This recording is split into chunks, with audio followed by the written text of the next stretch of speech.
This is Ocean Robbins, and I am so excited that in about 6 minutes we will begin day 7 of the 2019 Food Revolution Summit. Today's theme is Transform, Rise Up for a Healthy Food Revolution. We will have some extremely powerful presentations today from Dr. Mark Hyman on what you can do to stop industrial food, from Dr. Vandana Shiva on how we can feed a healthy future for life on planet Earth, and by Ron Finley on how to grow thriving communities. We'll begin with Dr. Hyman at 8 a.m. Pacific Time. That's 11 Eastern, 3 p.m. GMT in about 5 minutes. An hour after that, we'll have an interview with Dr. Shiva and then Ron Finley. And I want to extend a special welcome to all the fans and friends of Dr. Mark Hyman who are tuning in today. Mark just spread the word about this day in the summit to his audience this morning, so we have a lot of new folks arriving right now. Welcome all of you. We're on day 7 of this epic Food Revolution Summit journey, interviewing some of the top food experts on the planet. It's been extraordinary, so welcome aboard. We're so glad you're here. We heard from Melody Gates, who said, "I'm so impressed and grateful for this wonderful information, freely given in the spirit of healing and love for all. I live in Australia, so my listening time is late at night. Unfortunately, I fell asleep last night during the interviews and missed some. Judging from the comments, I missed a veritable feast of information." Well, Melody, we're sorry that you fell asleep listening, but it is a nice way to fall asleep, isn't it? and a nice way to wake ourselves up as well as we're learning all of this. Anyway, we're so glad you're here, and make sure you know that there are replays. So anywhere on the planet, there's some time zone that it'll be available and work just fine, because every interview is on 21-hour replay after we wrap it up. We heard from, oh my goodness, I'm missing the name here, but somebody said, "My sincere thanks to John and Ocean for this series and the inspiring movement you've galvanized to bring about change. Your contribution to humanity will be forever appreciated, far more than any of the powerful food and pharmaceutical interests who have conspired to defraud us of our health and wealth. Bless you for your genuine love of humanity and animals in this endeavor." Well, thank you. I appreciate so much your witness and your participation with us. We really are in this together. You know, there's the old saying that knowledge is power. I think that in this day and age, more and more so, clarity is power, because we have an inundation of information. But clarity is what helps us actually know what to do with it. And then the other thing that's power is action. It's when we put what we learn into action that we actually get results. And we are all doing that here, right? This is all about learning, of course, from some of the top food experts on the planet, but it's also about how we eat and how we live and how we put this learning into practice. And the reality is that what you eat is very personal. It's very intimate. What you eat becomes you. Every bite you take enters your body. And it's also so political. It's impacting farmers and animals, ecosystems, water tables, topsoil, the future of the climate, all kinds of issues all over the world. And what we're looking at in this summit is how you can vote, not just once a year at the ballot box, but every day, 3 times a day, with your knife and fork and what you put on it.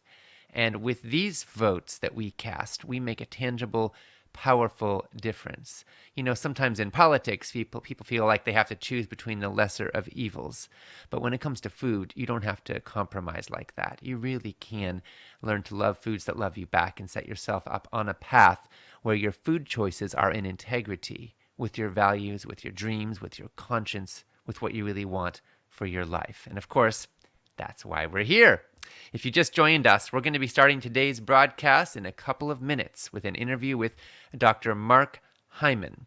As we go through the day, I invite you to regularly refresh the comments and post your thoughts, your reactions, your feelings, and especially any insights that you hear that you want to capture and share with others. Today's topic is Transform, Rise Up for a Healthy Food Revolution. We're going to be looking at the big picture, at how our food choices can be a vote and a stand for a healthier world. We're going to look at some of the interests that are monopolizing our food supply for short-term profits. at the expense of public health, and we're going to look at how we can turn it around. Catherine Bayer said, amazing information. I'm enjoying the Food Revolution Summit so very much. I have made more healthy choices these past few days than my entire life, and I'm even enjoying cooking again. Thank you so much for all the valuable information that I've been passing along to anyone and everyone that may listen. I plan to make this an ongoing lifestyle change, and I'm feeling very excited about this journey. Catherine, thank you for applying this. We welcome you. And it sounds like some of what we're talking about represents a new way of eating, and we celebrate your courage to step forward and to apply it, and we are just so excited you're here. We heard from Tara Phoenix, who said, Ocean, you're my new hero after outing yourself with the story about potato chips. Too funny. Thanks for being human and sharing it while, of course, still continuing to grow. Well, thank you, Tara. Yesterday, after our broadcast, I shared my own personal story of my biggest food weakness, which is probably potato chips, and my journey of being a dad and having a son who outed me on that and made me change my ways so that I could be a good dad. In a few moments, you will hear us on the line with Dr. Mark Hyman, focusing on what you can do to stop industrial food. An hour after that, you'll hear us with Dr. Vandana Shiva, and an hour after that with Ron Finley. As always, each interview will be expertly guided by my dad and colleague, John Robbins. Will last about 45 minutes and will be followed by questions, answers, reflections, and take-it-home insights. We will begin with Dr. Mark Hyman in a moment.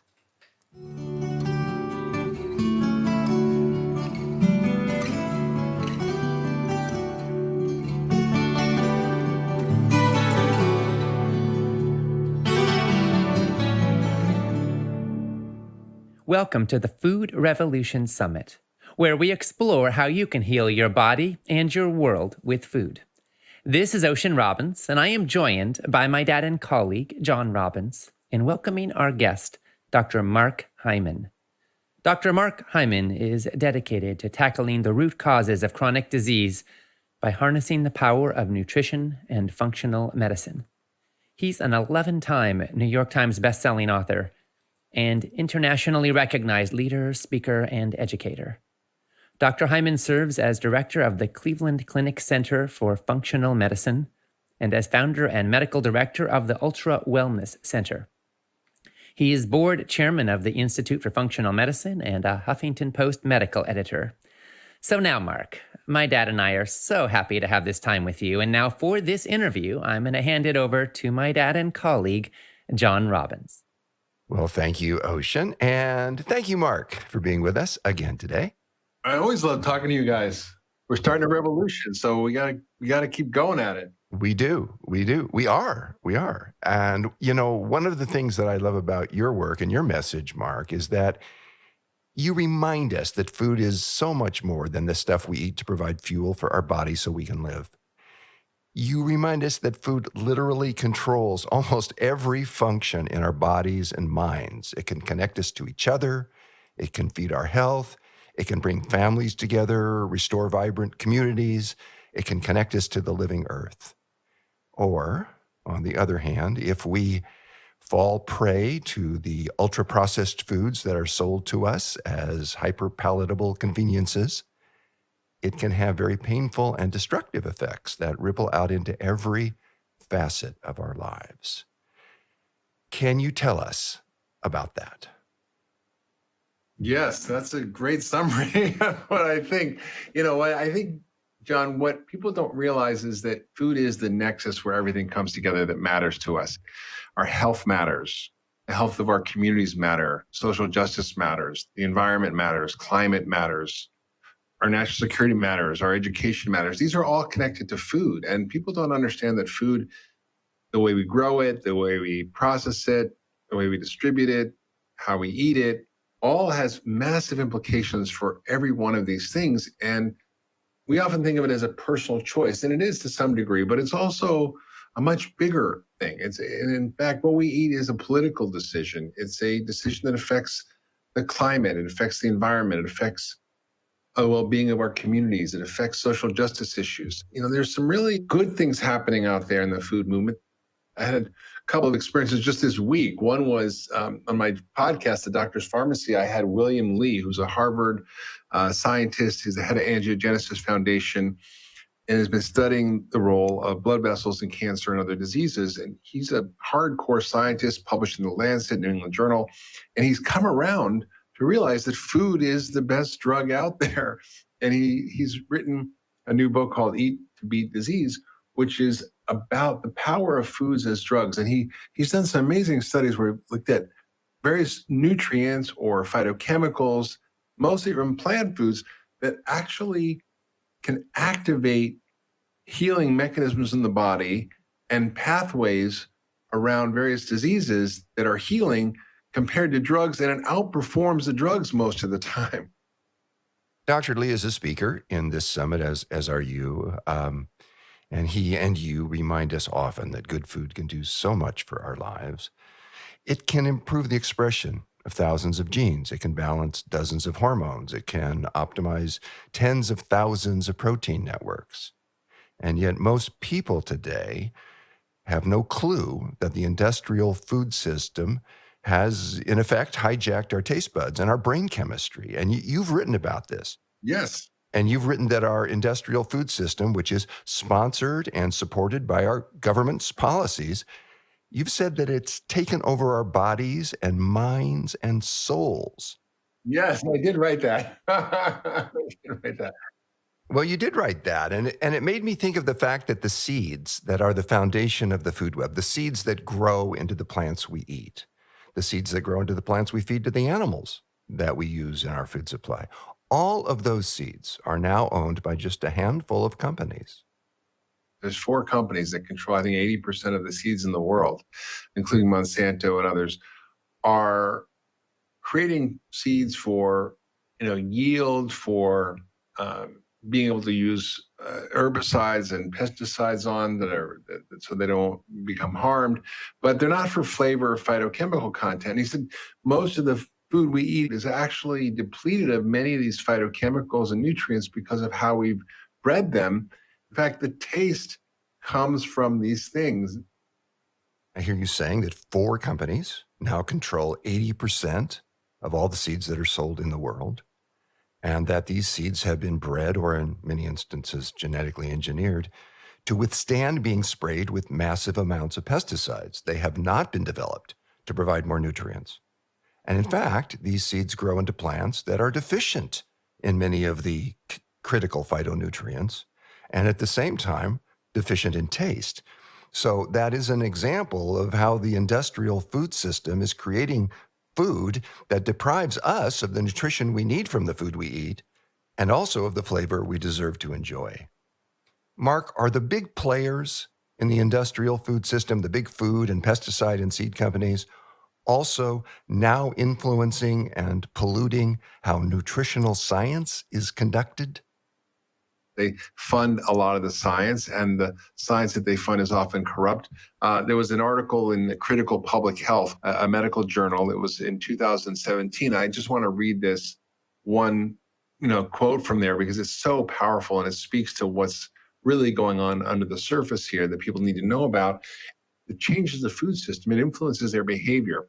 And this paper was called How Food Companies Influence Evidence and Opinion, straight from the horse's mouth.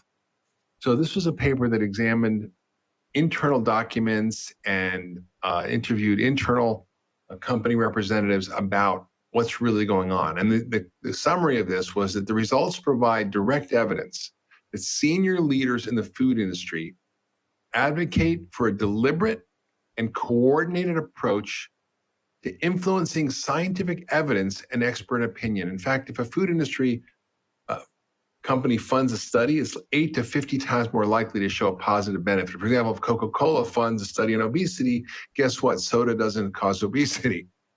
They'll go on to say the paper reveals industry strategies use external organizations, including things like the Hispanic Federation and NAACP, which are funded in part by Coca-Cola and the food companies, right? So they won't oppose soda taxes, for example, including scientific bodies, medical associations, as tools to overcome the global scientific and regulatory challenges they face. Meaning the global scientific challenges are the evidence that their food is killing us, and the regulatory challenges are trying to restrict their behaviors so this won't happen. This evidence highlights the deliberate approach used by the food industry to influence public policy and opinion in their favor. So this has just made me stop in my tracks, because this is not some, hyperbolic article by some food fanatic and activist. This is in a public health medical journal written by a scientist based on real evidence that they've found that corroborates these claims and statements. And if this is true, it really means we need to be much more critical consumers and much more critical of the information we get, and actually stand up and factually call this out. I agree. And when you talk about legitimate peer-reviewed medical journals reporting on these nefarious activities, I'm thinking of a recent study that was published in the journal Pediatric Obesity. Now, we know that every single demographic group in the country struggles with obesity. And we know that the disease takes a particularly dramatic toll on African American and Latino communities. But according to this article in the journal Pediatric Obesity, the fast food chains, the soda makers, and the snack vendors are deliberately and increasingly targeting Black and Latino teens and children with ads for sugary drinks and cereals and sweet snacks and fast foods. Mm-hmm. Now, the World Health Organization is recommending that all governments, protect kids from junk food ads. But in the United States, for some reason, there seems to be no agreement that even the youngest of children should be shielded from junk food marketing. Yeah. What is going on? Why aren't we protecting our children? Well, I think the truth is, I spoke to Ann Veneman years ago, who was the Secretary of Agriculture under George Bush, and asked her, why is it that we can't make science into policy? Why is it that the dietary guidelines don't match the science of what we should be eating? Why is it that we spend $750 billion almost on crap for food stamps over a 10-year period for the poor? Why is it that we can't restrict food marketing to kids, which happens in almost every country? And I'm like, what's going on here? She's like, well, Mark, the truth is that the food industry has a lock on Congress and the White House. And I'm like, okay. And I talked to Peggy Hamburger, who's the former head of the FDA. And I said, why can't you have better labeling that makes it more clear about what's good and bad for you when you're eating it? Because you have to have a PhD in nutrition to read the label. And even then you can't figure it out. And she's like, well, whenever we try to do anything, we push too far, Congress comes back because of lobbyists and says they're going to shut off our funding. So this is really nefarious activity that's going on. And it's pretty disturbing. I mean, even in the last iteration of the U.S. dietary guidelines after Trump was elected, he got a waiver for a woman. Now, this is pretty shocking, but he got a waiver for a woman who worked for the snack industry, who worked for the food industry, and to be allowed to be supervising the dietary guidelines. So this woman was Kaylee Tack. I don't know how to pronounce her name, Tkacz. And she worked for the Corn Refiners Association, which is the corn syrup and high fructose corn syrup manufacturers, and the Snack Food Association. And now she's the policy advisor for the USDA overseeing our dietary guidelines. How does that make sense? And she needed a special waiver because of the conflict from McGahn, who was Trump's lawyer. I mean, this is the kind of stuff that's going on in the background. And under George W. Bush, he changed the guidelines process whereby the committee, that scientists and experts don't have the final say on what's in their recommendations. He made it a political decision and took it out of the hands of scientists. These are the kinds of things that go on, and it's really quite disturbing. It really is quite disturbing, Mark. It's really disturbing. And the woman you referred to a moment ago with a difficult last name to pronounce, Kylie Kzaz, she was formerly the director of food policy and chief lobbyist for the Corn Refiners Association. And that's a trade group for the largest corn syrup manufacturers. Before that, she lobbied for the Snack Food Association. And before that, she worked for the Charles Koch Institute. Now, by law, lobbyists are barred from joining agencies that they've lobbied in the previous 2 years.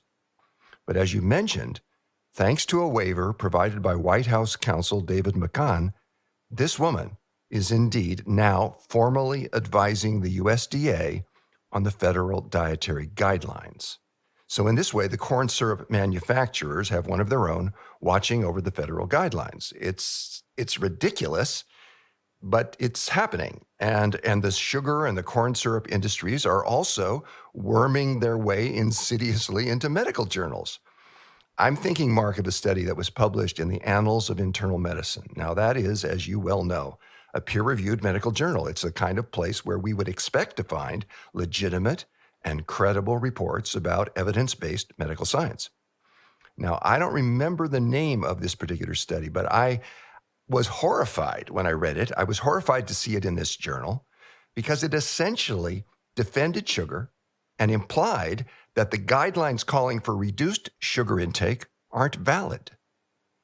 It was called the Scientific Basis of Guideline Recommendations on Sugar Intake. I don't even know how the editors let this through, but they did. And this article essentially called into question the fact that sugar is bad. Now, there's no scientist worth his weight that actually would come out and say that sugar is healthy for you. But they concluded in this article that the guidelines on dietary sugar do not meet the criteria for trustworthy recommendations and are based on low quality evidence. Public health officials, when promulgating these recommendations, and their public audience, when considering dietary behavior, should be aware of these limitations, meaning the data on the sugar being harmful is really bad and don't worry about it. Yeah, don't worry about it. I mean, Mark, who funded this study? Coca-Cola, General Mills, Hershey Foods, Kellogg, Kraft, McDonald's, Monsanto, Nestle, Pepsi, Procter & Gamble, and the ILSI, which is an organization that's a front group for the food industry. And the lead author is on the board of one of the largest makers of high fructose corn syrup. I mean, you can't make this stuff up, right? And yet this is what's going on. And so people will read the study, it comes out, the press look at it, the press get duped, and they're, oh, well, sugar maybe not so bad. So they confuse everybody. And that's by design.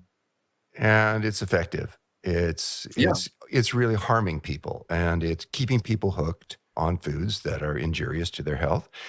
When I look at the changes in the American diet over the last 40 years, and there have been quite a few during that time, there's one that in particular stands out for me. In 1980, there was almost no high fructose corn syrup in the American diet. It just wasn't it didn't hardly exist. But now it's the single largest source of calories in the American diet. And the average American consumes more than 50 pounds of the stuff a year. Yeah. Now, Mark, you've said that high fructose corn syrup is especially dangerous. Why do you say that? Well, a few reasons. High fructose corn syrup can actually have more fructose than it typically is thought to have. So they say high fructose is like 55%, but when tested, it can be up to 75% or more of the high fructose corn syrup. And why that's bad is fructose has a particular ability to increase liver fat and increase insulin resistance, increase inflammation, and promote diabetes. It also is not bound like regular sugar to the sucrose. So fructose and glucose make the sucrose molecule, which is table sugar. But when you separate the molecules, the fructose gets absorbed much more quickly. According to Bruce Ames, and this is interesting data where they looked at animal models, they found that fructose requires energy to be absorbed. So when you have huge amounts of fructose coming through the gut, it literally takes up the energy in the gut that's used to keep the gut lining intact, which then leads to a leaky gut, which then leads to tremendous inflammation in the body, which is linked to every known disease, whether it's heart disease, cancer, diabetes, Alzheimer's, you name it, depression. It punches little holes in the gut. Also, there's been evidence that in the process of extracting the high fructose corn syrup from the corn, they use a chloralkali process. And that leads to mercury being in the high fructose corn syrup. There was a scientist, former scientist from the FDA, tried to get some samples from Cargill and said, we want to study this? And they're like, no way. And then she called up and pretended to be a company that was creating a new drink. And they're like, sure, we'll send you some. And so she she got it and tested it and found that it was many of the samples had significant amounts of mercury. What I hear you saying, Mark, is that while all kinds of sugar are harmful to us, certainly in excess, high fructose corn syrup is particularly bad because it can be high in mercury, which is, of course, a terrible neurotoxin, and because it's often higher in fructose than other forms of sugar, and that can lead to leaky gut, which in turn leads to chronic inflammation throughout the body, which we know underlies almost all of the major diseases of our times, including heart disease and diabetes, depression, dementia, and even cancer. So that's certainly plenty of reason not to eat the stuff. Mark, I'm also thinking that high fructose corn syrup is, of course, made from corn. And the way we grow corn in this country, and we grow an enormous amount of it, is massively destructive to the environment. It depletes the soils. It's heavily fertilized with petrochemical-based fertilizers like nitrogen and petrochemical-based pesticides and herbicides. So it's doing huge damage to the environment. It's doing damage to our health, and it's in everything. And I once was having dinner with the vice chairman of Pepsi, and we're become kind of friendly, but clearly you have different points of view. And I said, why are you using high fructose corn syrup in your food? Because you don't do it in other countries. They go, well, here the government makes it so cheap for us to use it. We have to use it. Like it's just a business decision because it's so cheap because of the government subsidies for the corn. So the government's paying for that, and it's paying for then what is it now? I think 30 billion servings a year of soda to the poor through food stamps, and then it's paying for Medicare and Medicaid on the back end. So we're getting triple taxed as taxpayers. And so that's, if we kind of eradicated high fructose corn syrup, it would be a good thing. And it's an easy thing for people to think about. If you're buying a food, look at the label. If it has high fructose corn syrup, and they tried to change the name, call it corn sugar or corn syrup or something like maple syrup. If you see that, put it back because it's a sign of a low quality food and it's probably got a lot of their junk in it you don't want to eat. We have so many low quality foods in our supermarkets, and we've normalized eating crap, basically. And I've been thinking about some of the less obvious consequences. We know about childhood obesity, for example. We know that the standard American diet is driving that. But we don't think about the effect on our kids' learnings, on their school performance, and on their ability to concentrate and focus. And we certainly don't think that issues like poverty and violence are increased by the standard American diet. But it seems to me that the populations that are the poorest and the most disadvantaged are mostly eating foods that are subsidized by the government, that are making them sick, that are increasing the violence in their communities, and making them in some ways unable to function in society. Mark, are the people who can least afford it paying the greatest price for how bad the standard American diet has become? Absolutely. The ones who can't speak out are the ones who are being literally poisoned. And when you look at the data, it's frightening. The disproportionate effect of the food system on the poor and minorities, Black, Hispanic, poor communities is stunning. The amount of diabetes, the amount of obesity far exceeds, white communities. And this is not, again, by accident, as I mentioned from this recent Rwanda report that just came out recently. When you look at the cognitive effects of diet, we know that the brain is incredibly responsive to nutrition and to good or bad nutrition. We know that sugar is not great for the brain. There's been some interesting NIH data. This is more epidemiological data, but it's fascinating. We're looking at the refined oils that we eat in this country. When we had like no refined oils, other than olive oil, which was pressed in a traditional way 100 plus years ago. Now soybean oil is 10% of our calories. I think it's second to maybe high fructose corn syrup. And that's because we subsidize corn and soy. It gets turned into processed food. And it's not like you're pouring soy oil on your food. It's just in everything. And those countries that have high intakes of these oils seem to have higher levels of homicide, suicide, and violence.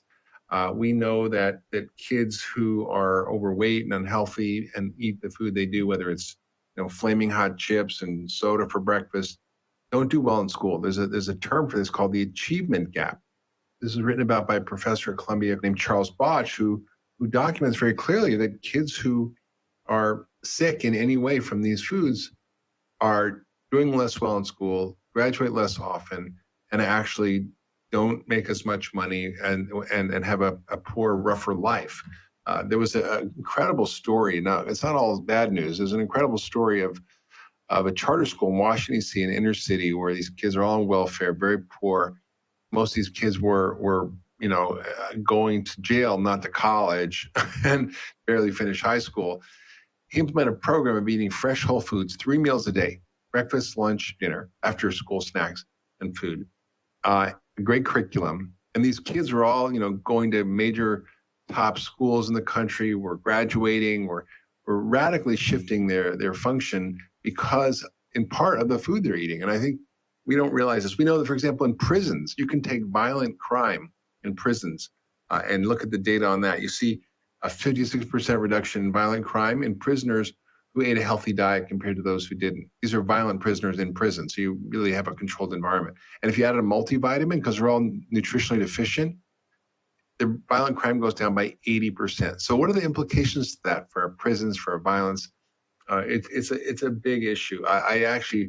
I did a talk at the Riverside Church in Harlem about food oppression, and it's a 10-minute talk. You can go get it on my website, drhyman.com. Just go Google food oppression. And I document in this talk the ways in which the poor and minorities are affected by the food industry that's really hijacked their communities, their lives, and their health. And it's just heartbreaking. It is heartbreaking. It really is. And when you mentioned a moment ago the charter school in D.C. and kids destined more often for prison than for college, but when the food was improved, that turned around. It reminded me, last fall, voters in Denver, this is good news, passed an ordinance with about 60% voter approval, which suggests bipartisan support. It suggests that the ordinance transcended partisan politics in some ways, which is rare today. And the legislation, it was placed on the ballot by the Healthy Food for Denver Kids campaign.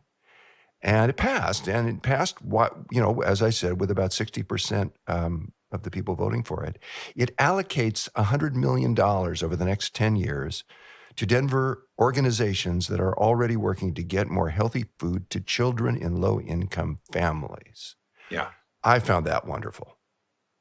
It's fantastic. There are good things happening. There are people doing great things. And I think that we have to encourage that. We have to support that.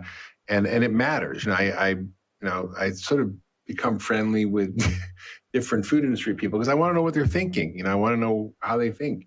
And they're not necessarily bad people, but some of them are caught in the, unintended consequences and the legacy of their companies, and others are doing things that are deliberate. I met President of Nestle in the U.S., and he shared with me how, because, for example, the grocery manufacturers in the last election, I think it was the 2016 election, they actively opposed GMO labeling ballot. And they did it in an illegal way through campaign contributions that were illegal without transparency. And they had a lot of the big players in the food industry donating money, and it was like $11 million. Well, the state of Washington went after them, sued them, and they had to pay a $17 million fine. Well, after that, a whole bunch of people left the grocery manufacturers, including Nestle, Mars, Unilever, and I think Danone. And they created a sustainability alliance. Now, whether that's just a front or whether they're going to do anything good, I don't know. But what it says to me is that when I asked him why, he said, well, because the GMA was actively opposing any progress in terms of changing food or food policy to improve it. I think there isn't probably anybody who works in those companies that it's like, well, I want to kill people. They're like, we've got a company, we're trying to make it run. We have all these, shareholders, and we're not necessarily able to do the things we want to do. But people are trying. I think there's a movement, and I think the Food Revolution Summit, I think the work that you guys do, I think the awareness that comes around from these conversations to people changes their behavior, and that behavior changes the behavior of these organizations. I think we have more power than we think. Well, I think we have to find that power and use it and engage with these issues in a conscious way. And we have a cultural norm around food and health that works against us. And I want to describe it for a moment. European nations typically spend about 20% of their income on food. Americans spend about 9%, less than half. On the other hand, Americans spend far more money on what we call healthcare, though probably it should be called disease management, but we spend more money on it than any other nation on earth by far. It's as though we don't really value healthy food. And Mark, is it the case that what's happening as a result of this is that the money we don't spend on food on the front end, we end up paying for on the back end at the drugstore and at the hospital? It's enormous. I mean, just personal experience. At Cleveland Clinic, where I work, I saw a patient who was diabetic, and he was on a pile of drugs. And these drugs are super expensive. I was talking to one of the top endocrinologists there, and she says, "Mark, the price of insulin are just going up. The cost of these drugs are astronomical, and they don't work that great either." And this guy came in to see me, and I put him on a Whole Foods healthy, low glycemic guy with good fats. Comes back 3 months later, blood sugar's normal, got off all his medication. He said, "Mark, I saved this year $10,000 on my copay for my medication." There's a food pharmacy project that was done in Geisinger Health Systems in Pennsylvania, where they took food insecure diabetics. These are very poor people who are food insecure, who are poorly controlled diabetics, and they gave them $2,400 worth of food a year and support to understand what to do with it, how to cook, shop, coaching.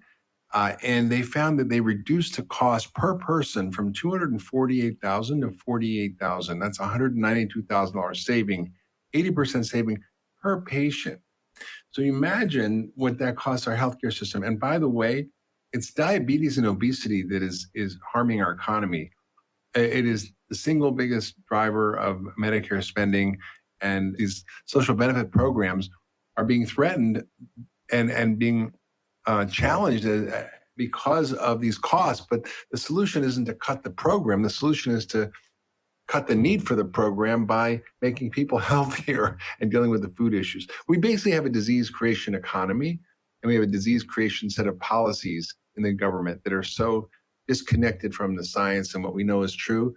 And it's money driven. I mean, unless we can reinstate the fairness doctrine and we can get rid of Citizens United and have campaign finance reform, I don't know how we're gonna fix it. But the bill that was introduced in January 2019 in the new Congress called HR 1 includes very detailed mechanisms for campaign finance reform, which I don't know if it'll ever pass, but it's actually states these strategies that will really limit the influence of money in policy and government. I think that's a really good thing.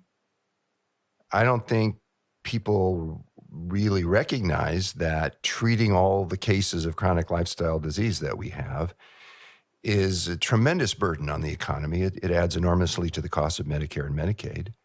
And there's one study I saw that if healthcare costs continue to rise at the current rate, by 2040, they'll consume 100% of all our tax revenue. Mark, it seems to me that the best way to bring down the cost of healthcare really is to decrease the number of people who are sick. Would you agree with that? Absolutely. I mean, the Milken Institute just released a report that if you look at the direct and indirect costs, so the direct healthcare costs as well as indirect costs of loss of productivity and so forth, it's $3.4 trillion a year just for obesity and diabetes.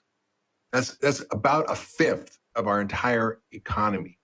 One out of every $5. Imagine if we had that much money to spend on helping to reverse climate change, to build communities, to help build infrastructure, to provide free education for everybody. I mean, imagine what we could do with $3.4 trillion as a society if we solve this problem. And it's a solvable problem.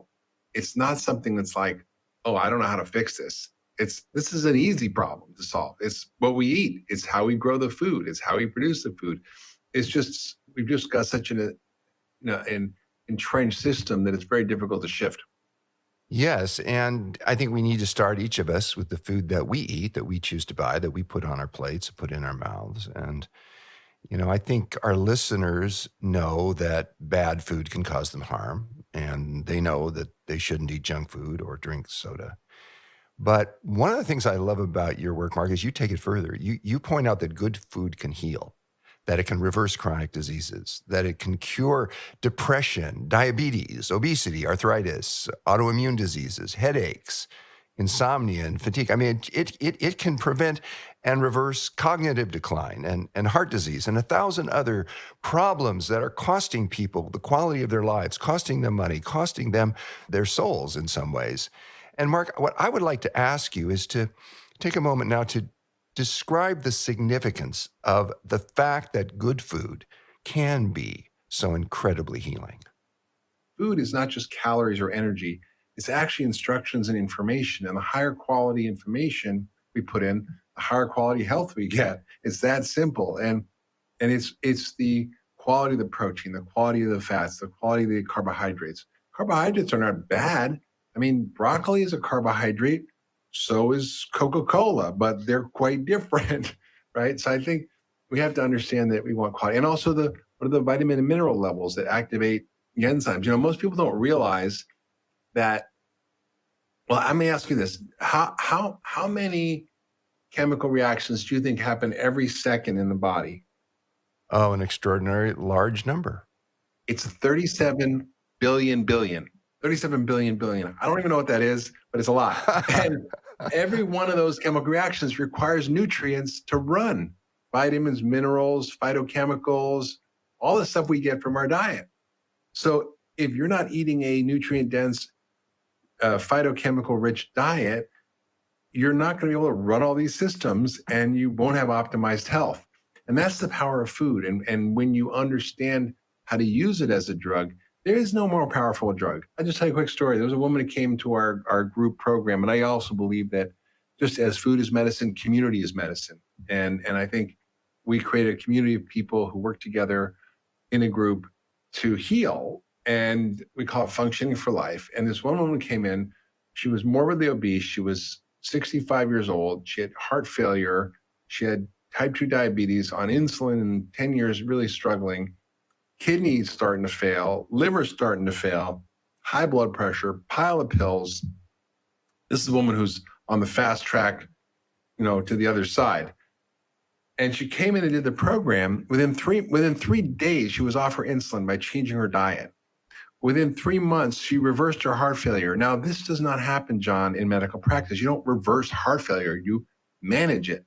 She reversed her kidney failure. You don't reverse kidney failure in medicine, you manage it. Same thing with her liver and her blood pressure, off her pills. And now 6 months later, she's lost 63 pounds and doing great. And she's like an evangelist that keeps telling everybody, bringing more people to our program. And it's just so exciting to see these kinds of changes in people that you can't believe. When I tell this to my colleagues, their eyes drop. When I show them the data and the numbers, they're like, wow. Because we never learned that food was this powerful as a drug. We get thousands of letters and emails and texts from people listening to our summit, listening to this interview, for example, and telling us of changes in their lives equivalent to what you just described with this woman. And it's incredibly empowering for people. It's very expanding to their sense of possibility and hope. And yet there is also the fact that the food industry kind of is taking advantage in a way. I mean, you were talking a moment ago about the importance of a nutrient-dense diet and the incredible wonders that it can do. Well, the food industry knows that health claims sell. So they've come up with organic Twinkies. They've come up with multigrain Frosted Flakes. And gluten-free potato chips. And gluten-free pancakes. You've said, Mark, that one of your food rules is that if there are health claims on the label of a food product, you don't eat it. Don't eat it, yeah. Now, that's a bit counterintuitive because many people think that the foods with health claims would be the healthier choice. Yeah, it's true. It's true because what they're very good at is marketing. So whatever the latest fad is, they're gonna jump on it, right? I mean, like you could put gluten-free, fat-free, on a can of Coke and it would be accurate, and you think it was a health food. And it's very easy to dupe people when you actually start to look at the ingredients, when you look at what you're eating. You got to be smart about it. I write a lot about how to actually be a smart label reader, not just the nutrient labels, but also what are the ingredients, and go to the ingredients, because that's where it'll tell you a lot. But yeah, it's pretty frightening. When I look at a food product, I go right to the ingredient list and I read it and I think, do I want to take that into my body? Because I understand the implications of what I take into my body on my, not just my physical health, which is important, but also my mental health, my emotional health, my capacity to connect with other people, to live engaged in a way. And you were very involved a couple of years ago in the movie Fed Up, and I want to talk about that with you for a moment. I think it was a great movie. It's been called the movie the food industry doesn't want you to see. Can you tell us about your involvement in the movie Fed Up and what it means to you personally? For me, the most impactful thing is I went down to Easley, South Carolina, to work with a family the family of 5 who lived in a trailer, and they were struggling. They were morbidly obese. The father, mother, the older son, the younger son was okay. And although he didn't eat really real food, he didn't like vegetables. And the father was on kidney dialysis for diabetes, and he was 42 years old. The mother was a good maybe 150 pounds overweight. The son also pretty much diabetic. He was 60% body fat. Now, just to put that in perspective, a guy should be 10 to 20% at the most. Olympic athletes are like 6, 5 to 8. And they lived in a trailer. They tried to do everything they could. They were on disability and food stamps. And I said, why do you want to change? They're like, well, and they started crying. And I'm like, well, if dad doesn't lose 40 pounds, he's not going to get a new kidney. So they were pretty desperate, and they were trying to do the right thing. They were buying all the low-fat foods. They were buying, all the health claims that were taught to you. They're having Cool Whip because it said 0 trans fat on the label, even though it's all trans fats, and there's a loophole in the regulations where you can it has less than half a gram per serving. You can say it's 0, even though there's a lot in there. It's almost all trans fats because it's very full of air. So it's like, and I took everything out of their cupboard. I showed them what they're eating. They were just sort of shocked. I mean, you could cover over the front of the box and you couldn't even tell if it was a corn dog or a Pop-Tart based on the ingredients, because they're pretty much the same ingredients. And I showed them how to cook one meal. Now, I didn't know what was going to happen. I mean, they didn't have cutting boards, they didn't have knives. And I said, well, rather than just give them a lecture on what to eat, let's go shopping. Let's cook a meal together. Let's show them how to peel garlic, how to chop an onion, how to make chili, how to make a salad, how to make salad dressing with olive oil and vinegar. I mean, just like simple stuff. And they did it. And the family in the first year lost 200 pounds. I sent them a cutting board and knives. The son went to go back, and he lost 50 pounds. He went to go work at Bojangles. Thankfully, I've never been in one. I don't know what it's like, but it's apparently a fast food place down in the South. Because the only place to eat down there were fast food places. In fact, it was one of the worst food deserts in America. The Retail Food Environment Index, essentially how many grocery stores and health and produce stores there are to fast food stores. There's 10 times as many fast food and processed food stores as there are healthy stores. And the son gained back the weight and more. But then he sort of got himself together and he lost 138 pounds. He reached out to me and asked me for a letter of recommendation for medical school. And I wrote him a letter of recommendation for medical school. I mean, that's just such an inspiring story. And the father lost over 40 pounds and got a new kidney. And I realized that, we're one meal away from solving this problem. If we just go into people's homes, if we work with them, if we teach them the basic skills that we don't know as a society. I mean, we've raised generations of Americans now who have no idea how to cook. And that's deadly. And it's not by accident. The food industry has basically hijacked our kitchens by design, creating convenience as king, and has led to this overwhelming disenfranchisement from our own kitchens, our own food, our own traditions, our own history. The consequences to our society, if we were to shift to eating healthfully, would be on a national, global, planetary scale equivalent to the tremendous benefits that that family in South Carolina that you were talking about, that you helped, got when they began to eat in a truly healthy way. And yet the food, that environment that they were in, you were talking about the fast foods and Bojangles, and Mm. is pretty bad. And when talking about that South Carolina family, and earlier you talked about the food industry having a lock on the White House and Congress, and I thought of something. Last January, a university that's in South Carolina, Clemson University, their football team won the national championship. And they were invited to the White House by President Trump.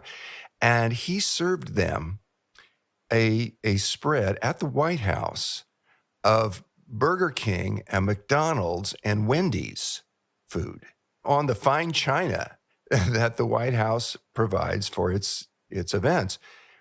There was something symbolic about that to me, about the fast food industry's lock on the White House, and therefore on what is available to people, what is taught to people as healthy, what the dietary guidelines end up being, and what we're up against Hmm. in the effort to genuinely make healthy food accessible and available to everybody.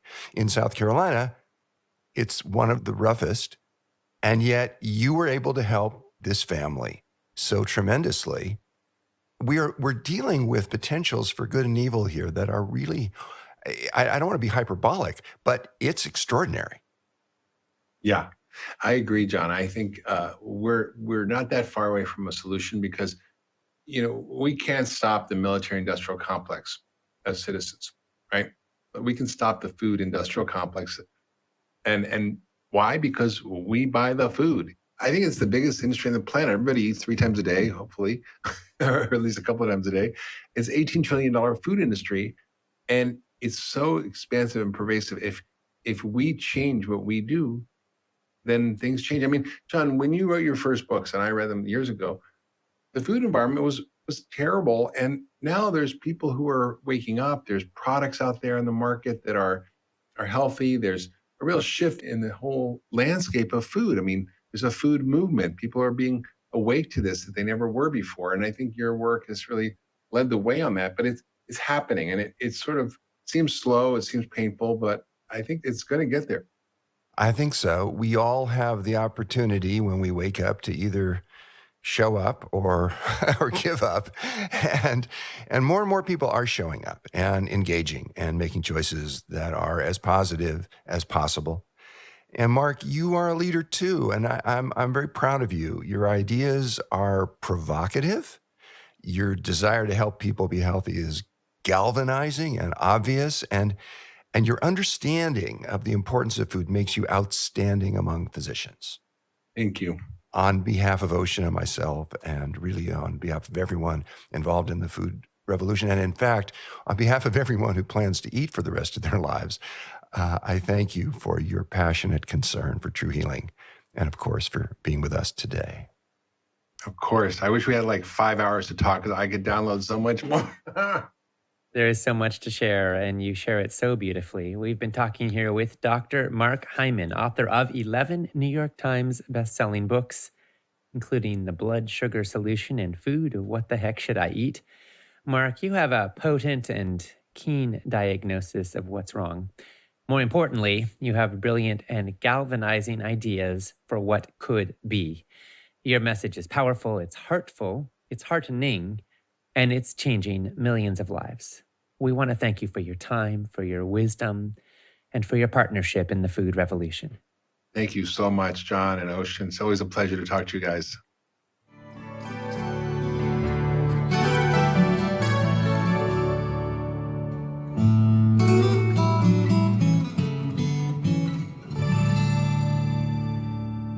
Thank you so much to Dr. Mark Hyman and to my dad and colleague, John Robbins, for that fascinating, informative, inspiring, world-expanding conversation.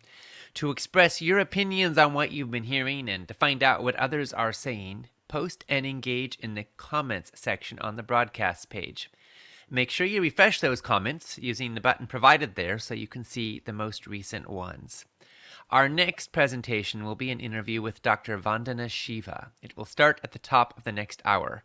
That's 9 a.m. Pacific Time, noon Eastern Time, 4 p.m. GMT, followed by an interview with Ron Finley at the top of the hour after that. And now I want to share and respond to some of the comments that have been coming in. Jen Setaducato said, "This is insane. Dr. Hyman's interview has been an eye-opener. The politicization of food is even more sinister than I thought. Scary. But the more knowledge we have, the better prepared we are to stop this. Thank you for this information." Yes, Jen, I resonate with what you're saying here, and it is so frustrating to me that so many of us have to fight what feels like an uphill battle just to do the right thing for our bodies, that junk food is subsidized. There are 14 subsidized ingredients in Twinkies. High fructose corn syrup is subsidized. Wonder Bread is subsidized by taxpayers. But broccoli, nuts and seeds, cabbage, This needs to change. If government is going to be involved at all in subsidizing foods, don't you think it should be helping bring down the price of healthy food for low-income communities? I think it should. But the truth is that even in the current economic climate, you can still eat really well and eat really affordably. It's totally possible. And I actually will go ahead and share a few of the top tips for this here because I think it's kind of important. There's this kind of misnomer that Whole Foods take your whole paycheck, and it's true. Some people have gotten sticker shock, walk into a natural food store and walk out quite a bit poorer. But that's partly because natural food stores cater to a relatively wealthy consumer, and they have designed their business model accordingly. However, when you want to eat well on a budget, it's very doable. And some of the top tips are, number one, avoid the calories that you don't need. The average American gets about 500 calories too much per day. The modern processed foods are highly addictive, and they end up getting us eating more than is good for us. So when you eat real nourishing food, sometimes your body will say, that's enough. I'm happy and satisfied sooner. I remembered the famous words from Michael Pollan: eat food, not too much, mostly plants. Well, the not too much part kicks in here. Number two, remember that the most expensive calories you will ever eat are the ones that make you sick. Last time I checked, cancer was pretty expensive. Heart disease was pretty expensive. So is dementia. So is feeling like crap all day long. And so when you choose to be on a healthier path in the long run, you can save loads of money. Number three is to not eat out at restaurants more than you need to, because the average American is getting almost half their meals at restaurants now. And a lot of those restaurants, all of them actually, they mark up the price quite a bit beyond what the ingredients cost for the services of the restaurant, plus keeping the doors open and profits and everything else. I love eating out at a delicious restaurant and letting someone else do the cleanup afterwards, but I save it for special occasions, and I base my diet around foods that we prepare at home. And that's a good way to save some money as well. And then focus on the real superfoods. You don't need, $30 a pound Himalayan goji berries. You can enjoy fabulous healthy foods like cabbage and carrots and onions and sweet potatoes and quinoa and legumes and other foods that you can base your diet around, that are wholesome and natural and healthful and health-giving.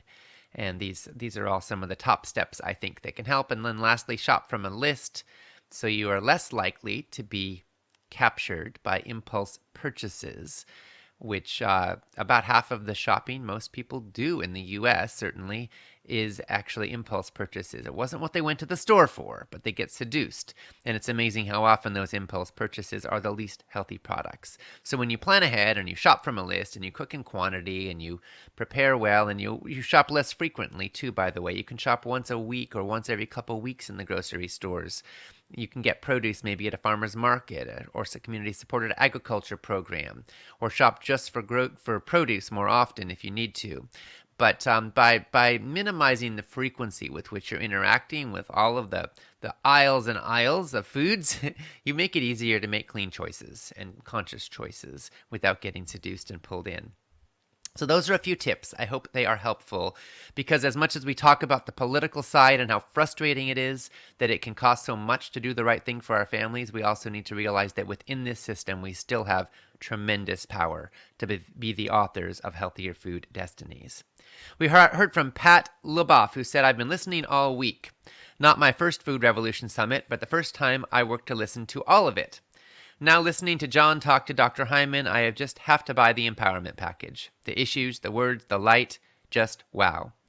I have to have it so I can pass it along word for word to my loved ones who are killing themselves with food, and I can refer to all the brilliant wisdom of the summit. Well, thank you, Pat. We are so grateful for your partnership in this food revolution. I'm so glad you're here, and thank you for investing in our mission and in your health with the empowerment package. It means a lot to us. We offer this summit completely for free. We love to do that. And of course, when you get the empowerment package, you help invest in our mission so we can keep doing this work and spreading this work further and further. We really are grateful for it. We heard from Amy Beach, who said, as a certified holistic health coach whose primary focus is to get people eating clean so they can improve their lives by improving their health, this has been an amazingly eye-opening series of interviews. Recently, a friend sent me a copy of 31 Day Food Revolution, and I literally can't put it down. It was ironic to receive the book and info on the summit within days of each other. I am a forever fan now. I've been feverishly trying to help a lifelong friend in her battle with cancer, and this has empowered me to better help her the only way I know, through nutrition. Thank you very much for helping fuel my fire to impact those around me. Well, Amy, thank you for inviting your fire to be lit, which it sounds like you have done here. And I'm so glad you found us. Thank you for being a health coach and empowering people. And we send, of course, our love and blessings to your friend in her battle with cancer. And thank you for the kind words about 31 Day Food Revolution. That is great to hear. For everybody listening who doesn't know, I wrote a book this year. It quickly became a national bestseller, 31 Day Food Revolution, Heal Your Body, Feel Great, and Transform Your World. And it really is my effort to put the food revolution message all into one book with simple steps for how you can detoxify your life, nourish your body, gather your community, and transform your world. And there are 31 chapters.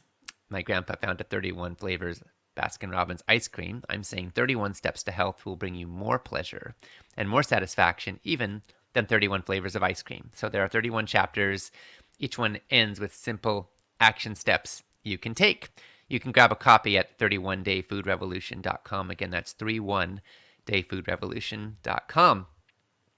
We heard from Charlotte Sears, who said, without Dr. Hyman's message on Broken Brain, which is a docu-series he recently released, that memory loss is not normal aging, back in 2017, I would not have found my way back from and reversing all of my symptoms from my early onset dementia diagnosis.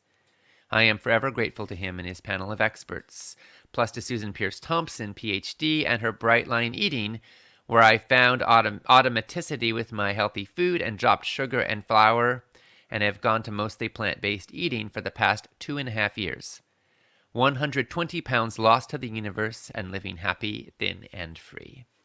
Well, Charlotte, thank you so much for sharing, and it sounds like you have been profoundly influenced by the works of both Dr. Hyman and Dr. Thompson. Of course, we just heard from Mark, which was amazing. Susan Pierce Thompson will be speaking as our third speaker tomorrow, Saturday. She is extraordinary. Anybody who has ever struggled with weight issues or food addiction issues must tune into that interview. It's going to be incredible. And Charlotte, I'm also very happy to hear that you've been reversing your symptoms of early onset dementia. That is so heartening, and we're so happy for you, and we're celebrating with you. We heard from Jamie Yoli, who said, as a member of a Michigan Indian tribe, I can say it's true that when we indigenous follow our roots and traditions, we do have a different relationship to the land and the earth than others do. We do recognize that food comes from the earth. However, I have noticed that the nourishment of our tribal community connection has dissolved, and our fast-paced world has led us to fast food and junk food. We have become more addicted. We have a plethora of diseases on our reservation that all start from the change in our diets over the years. I remember as a child going to the local community center to pick our box of commodity food with a big box of fake cheese.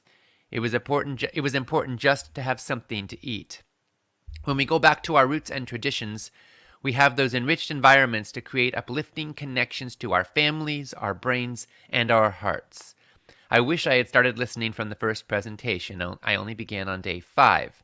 I will keep listening from here on out because I would love to take my new knowledge and share it with my family and friends on the reservation. I want so bad for them to have successful contacts, abilities to express their natures, exercise, and gain back their health through food so that we may carry on for more generations. I am so excited for the days ahead. Well, Jamie, thank you for sharing, and we are so grateful you are here, and we want to support you in carrying this forward and catching up on what you missed, and also on owning it all for life. So we're going to gift you with an empowerment package. You will have the MP3s and the transcripts of this entire summit, plus action checklists to help you capture the top highlights and takeaways from each of the summit interviews. You'll also get a collection of bonuses worth thousands of dollars from our friends and colleagues and partners. And that entire package will be yours, and I know you will put it to good use and share it with the people who depend on you in your community and your tribe. So blessings, and I hope it helps you, and we will be in touch with you. Congratulations. We heard from Carrie Spirit, who asked, how do we know the seeds we get for growing vegetables are not from one of those 4 companies? Well, Carrie, you can obviously support local and heirloom and non-GMO and organic seed growers and providers. Some of the top ones that you may want to look for, I'll just rattle them off quickly here. Seed Savers Exchange, Baker Creek Heirloom Seeds, Clear Creek Seeds, Southern Exposure Seed Exchange, Peaceful Valley Farm and Garden Supply, Johnny's Selected Seeds. All of these folks sell online, and all of them offer trusted sources for healthy seeds to grow healthy food. And now it's time for us to move to the next segment of our broadcast, which is an interview with Dr. Vandana Shiva. Here we go.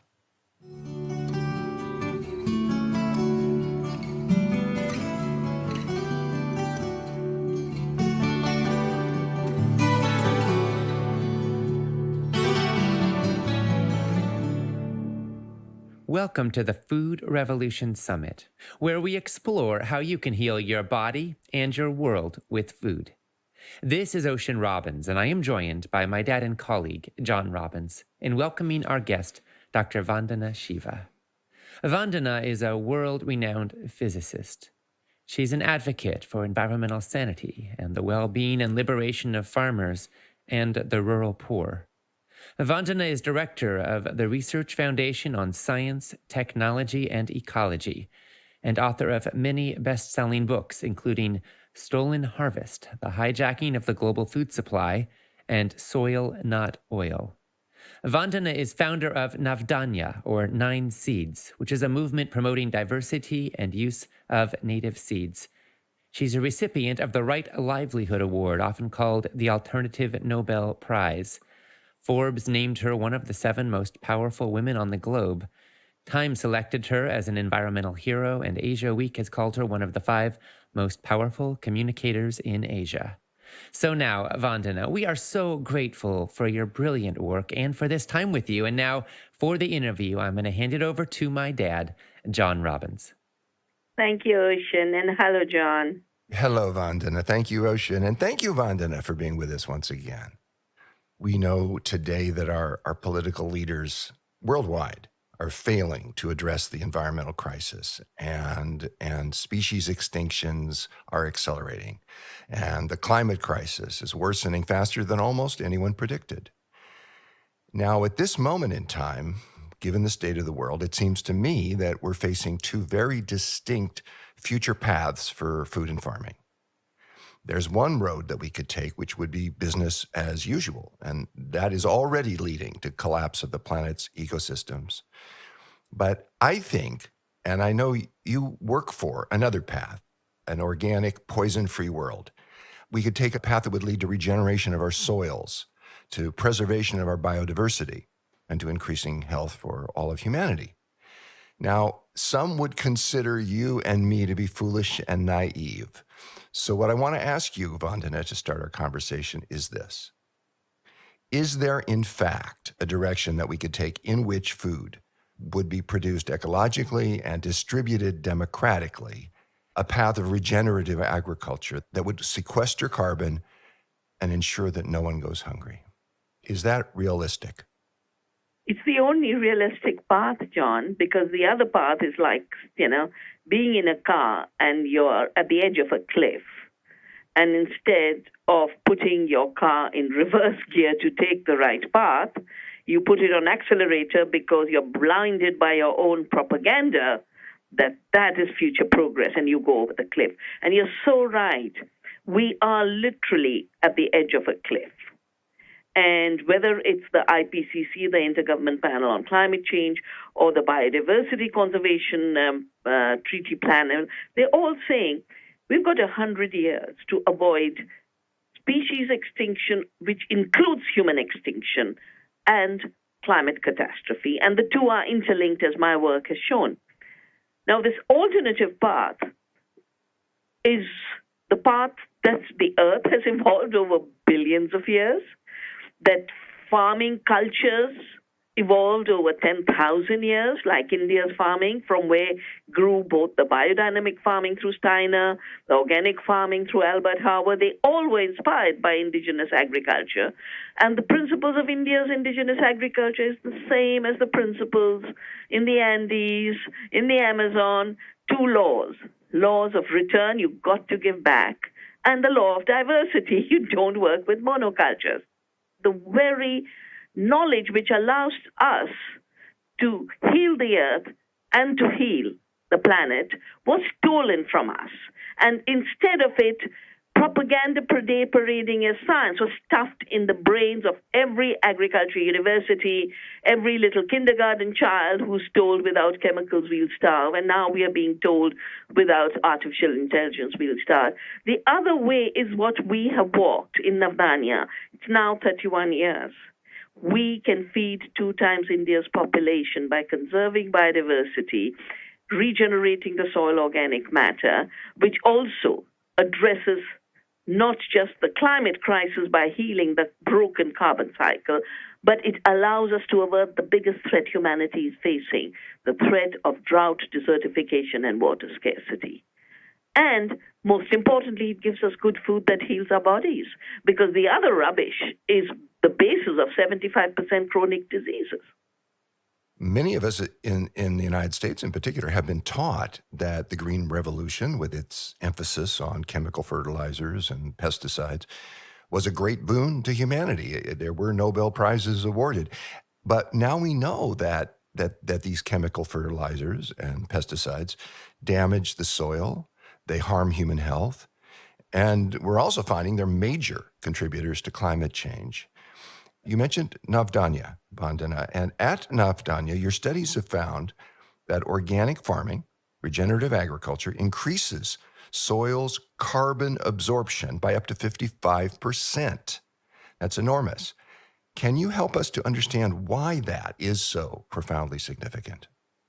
So the main reason we have climate chaos is that we have put more greenhouse gases into the atmosphere than the planet's ability to reabsorb them. When we take fossilized carbon that was buried over 600 million years underground and start burning it, we are then putting into the atmosphere far more carbon dioxide than nature can absorb. But worse, at the same time, we are chopping down the Amazon to grow GM soybean for animal feed.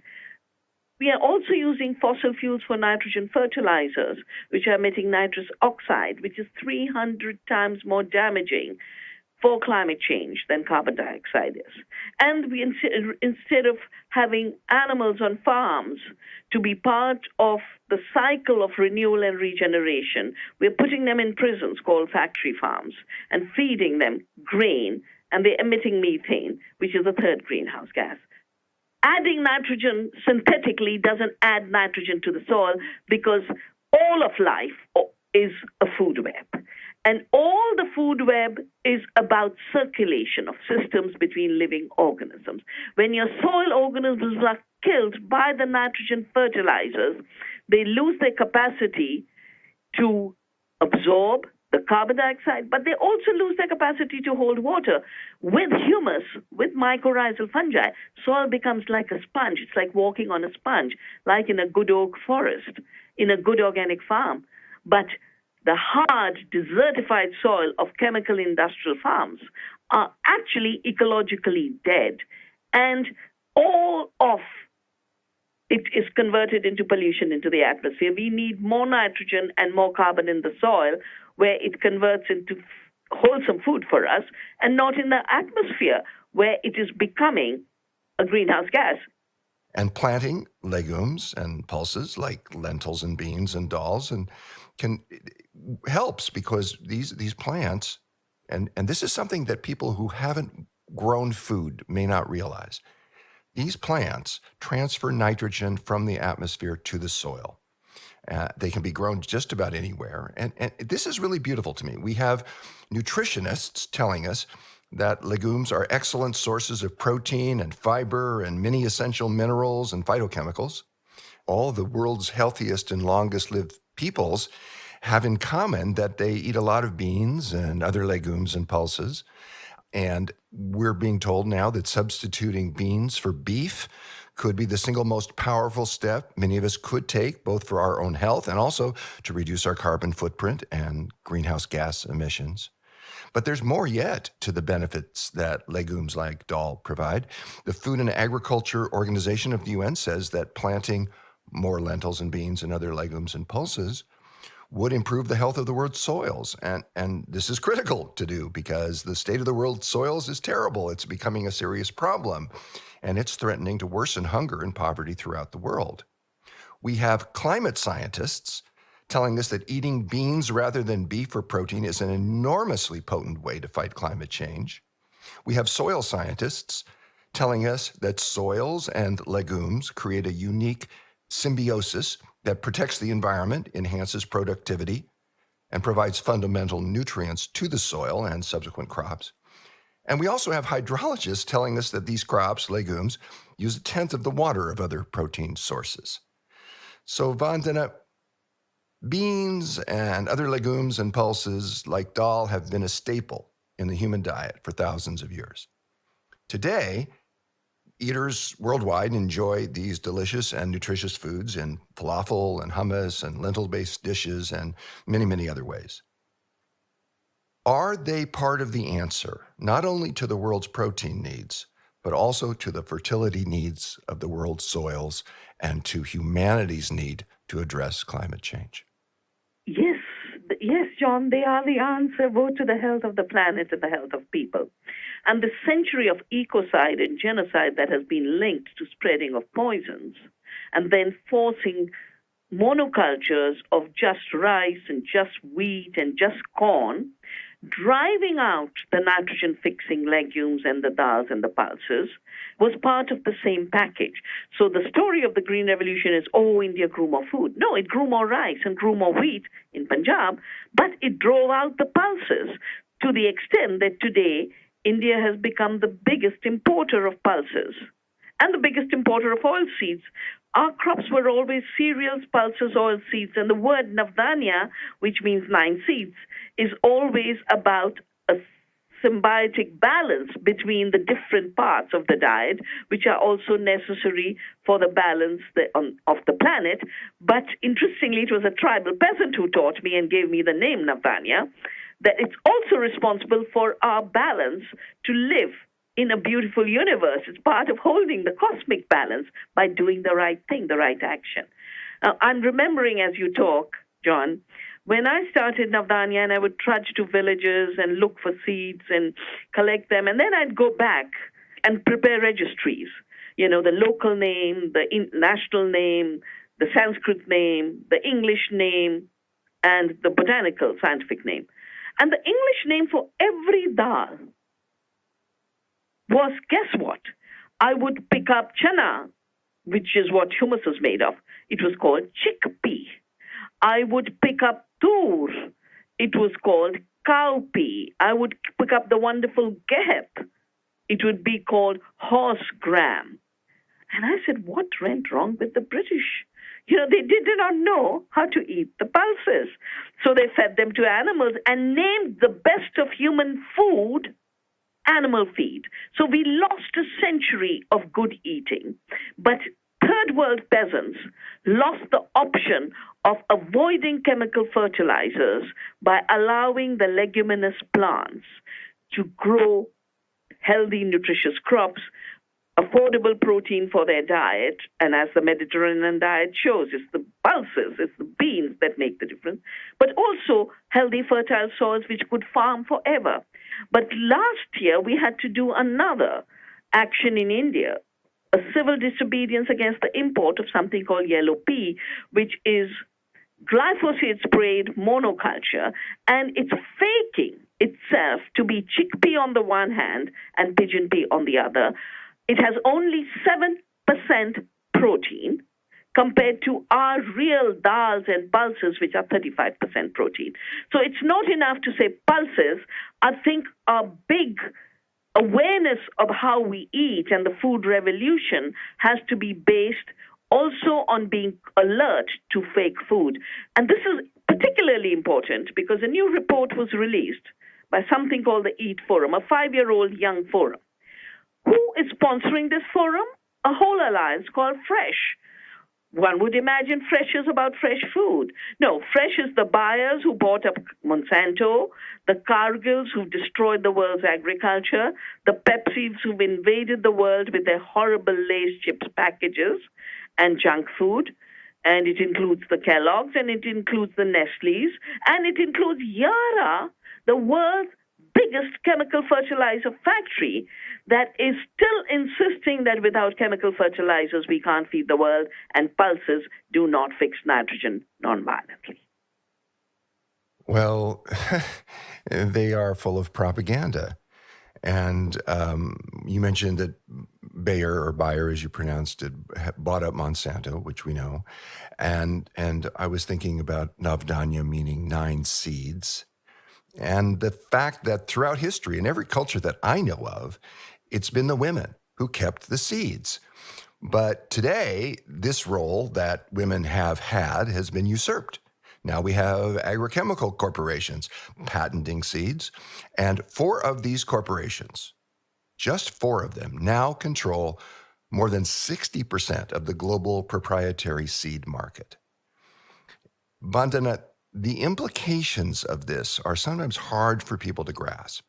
They see the consolidation, they know what's happening, but they don't understand the implications to humanity, to the future of food, to the future of life on Earth. And I want to ask you, what are the implications of this monopolization of the seed supply that's taking place? John, I started the work to save seeds and started Navdanya because I happened to be invited to a meeting in 1987 because of my book on the violence of the Green Revolution, on what the future biotechnologies implied. And the old chemical industry was there. And they said by the turn of the century will be only 5. And the 5 who will win will be the ones who have the largest number of patents. And the way to get patents is to push genetically modified seeds to pretend that you have invented the seed and invented life and claim a patent ownership of it and a monopoly on it. That we will have to do acquisitions because they said they were too small. And I remember saying, but bigness and unregulated bigness is only the logic of a cancer cell, and you people are the cancers on the planet. The third thing they said is we've got to impose these laws on the world, and they mentioned the GATT. And the GATT is what became the World Trade Organization with 3 agreements that don't belong to food systems, and we need a worldwide movement to get rid of them. Intellectual property rights or patents on seed. I fought against this all my life. We just managed to prevent Monsanto from dislodging India's laws that says plants, animals, and seeds are not human inventions, therefore they are not patentable. Article 3J of India's patent law. Monsanto did huge propaganda the next day saying they won the case. They did not. They can just lie, and fake truth and fake false facts is their specialization. The Second treaty is the Agreement on Agriculture. The Cargill vice president was deputed as the representative of the U.S. to destroy local food systems worldwide. And that's why we've got the Mexican crisis. Mexico was self-sufficient in corn. It's the home of corn.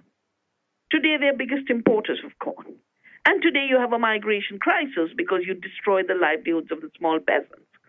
The third, I call it the pseudo-safety, pseudo-hygiene treaty called the Sanitary and Phytosanitary Agreement, which allows the Pepsis, the Cokes, the Nestle's, the Kellogg's to displace local, healthy, diverse diets and replace them with junk food, heavily processed food. Now, this monopoly that you're addressing, they said there'll be 5 of them. There, as you said, 4. But they're not even 4. They're 1. Because they not only do they have cross-licensing arrangements amongst themselves. So, for example, for Bayer to buy up Monsanto, it had to go through antitrust laws. So they pretended to spin off their seed businesses to BASF. But it's still Bayer's and still Monsanto seed business. And we have a new report out called Our Daily Bread, Collapse or Regeneration, which has some of this data in it. And I hope your listeners will go to it. It's available on the Navdanya website. I have read that, Our Daily Bread, Collapse or Regeneration, and I really appreciate it very much, Vandana. The companies you're talking about, the poison cartel, as you describe them, are continually telling us that we need pesticides to feed a fast-growing global population. There is a major UN report that says this is completely false. We do not need pesticides to feed the world. And in fact, the global corporations that manufacture these pesticides have been systematically denying the harms caused by their chemicals. And they're doing that through aggressive and unethical and in many cases illegal marketing tactics. Now, the UN report concludes that pesticides are in fact having catastrophic impacts on the environment, on human health, and on society as a whole, and are causing up to 200,000 deaths a year from acute poisoning. So, Vandana, the pesticide companies, the poison cartels, are still telling us that we need their products or else there will be mass hunger. Is there any truth in what they're saying? There's no truth at all. In fact, it's not just a scientific falsehood, because pesticides are designed to kill. And when you kill beneficial species, you kill friendly insects. In the process, you actually get more pests attacking your crops. And that has been shown to be the truth, not just with the first generation pesticides, which increased pests 1,200 times, but with the pesticides genetically engineered into the plants, like the genetically engineered BT cotton, which is sold to Indian farmers on the ground that it would prevent attacks by the bollworm. And instead, the bollworm has become resistant, and the farmer's crop is totally failing. Farmers are not just not getting an increased production, they're having to spray so much that last year I visited farmers. An entire hospital in India, in central India, in a place called Yavatmal, which is the capital of BT cotton, had been converted into an emergency ward for pesticide poisoning. 130 farmers had died of pesticide poisoning. There are just 130 of the 200,000 that the United Nations report has talked about. So scientifically, it's such a flawed claim. It's just more propaganda. The problem is it's such toxic propaganda that it has brought us to the brink of extinction. Every chemical pesticide was designed as an instrument of war. The origins of all pesticides are in the concentration camps to kill human beings. That's why it's not an accident that Bhopal killed thousands and thousands of people when a pesticide plant leaked in the city of Bhopal. It's Bhopal and Punjab of 1984 that put me on the path of working towards an agriculture that's non-violent to the earth and non-violent to people. But in addition to that, what we have is the glyphosate disaster, the herbicide disaster. Chemicals designed to kill will kill. Nature, life, agriculture is about enhancing the living capacity of living organisms and living ecosystems. That's the knowledge we need for growing more food. Anything that kills doesn't just reduce our capacity to grow food, it reduces the possibility of a future extinction, then stares us in the face. 75% insects have disappeared. In intensely farmed area, 75% bees have gone. In the United States, with Roundup Ready crops, 99% of the monarch butterfly has gone. Now, these pollinators give us 1/3 of our food. We've done research on this on our farm. So you've already dropped your food production by 30% by killing the pollinators through your insecticides and killing agents. But worse, when you use herbicides, which are also in the bigger family of pesticides, you're actually reducing food production per acre. We were talking earlier, John, about pulses. Now, when I grow a field of wheat with chickpea, my overall production in that field is higher. But if I grow wheat with chemicals without the chickpea, I actually have less food. Now, if I grow that food, that rice, the wheat chemically, actually my wheat nutrition is also going down. So the native wheats of India have 9% protein, and the Green Revolution wheats of Punjab have less than 4% protein. The same is happening with soybean. The genetically engineered soybean has too little protein to be a food now. That's why Navdanya said, we are not going to follow the method of measuring agricultural production or yield per acre, because yield only measures a nutritionally empty commodity full of toxics, without telling the consumer these are the toxics, or telling the consumers this is the nutritional deficiency in what you're eating.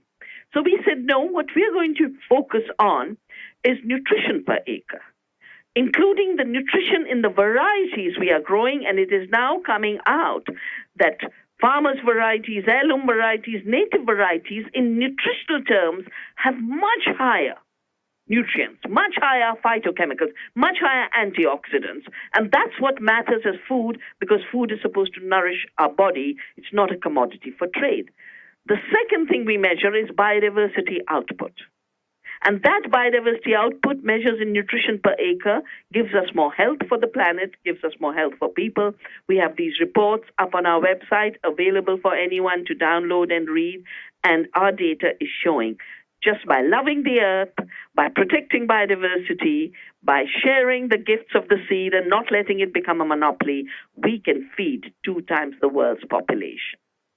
I think this is just really, really important for people to understand. And I think your concept, your breakthrough, it's just brilliant to measure output by health per acre or nutrition per acre instead of just yield per acre, because focusing entirely on yield per acre ignores the health value of the food that's produced, and it ignores the costs of chemical inputs, which trap farmers in debt, and it ignores the impact of these chemicals on the soil organisms that keep soil fertile, and on the pollinators, and for that matter, on the gut bacteria we need to stay healthy.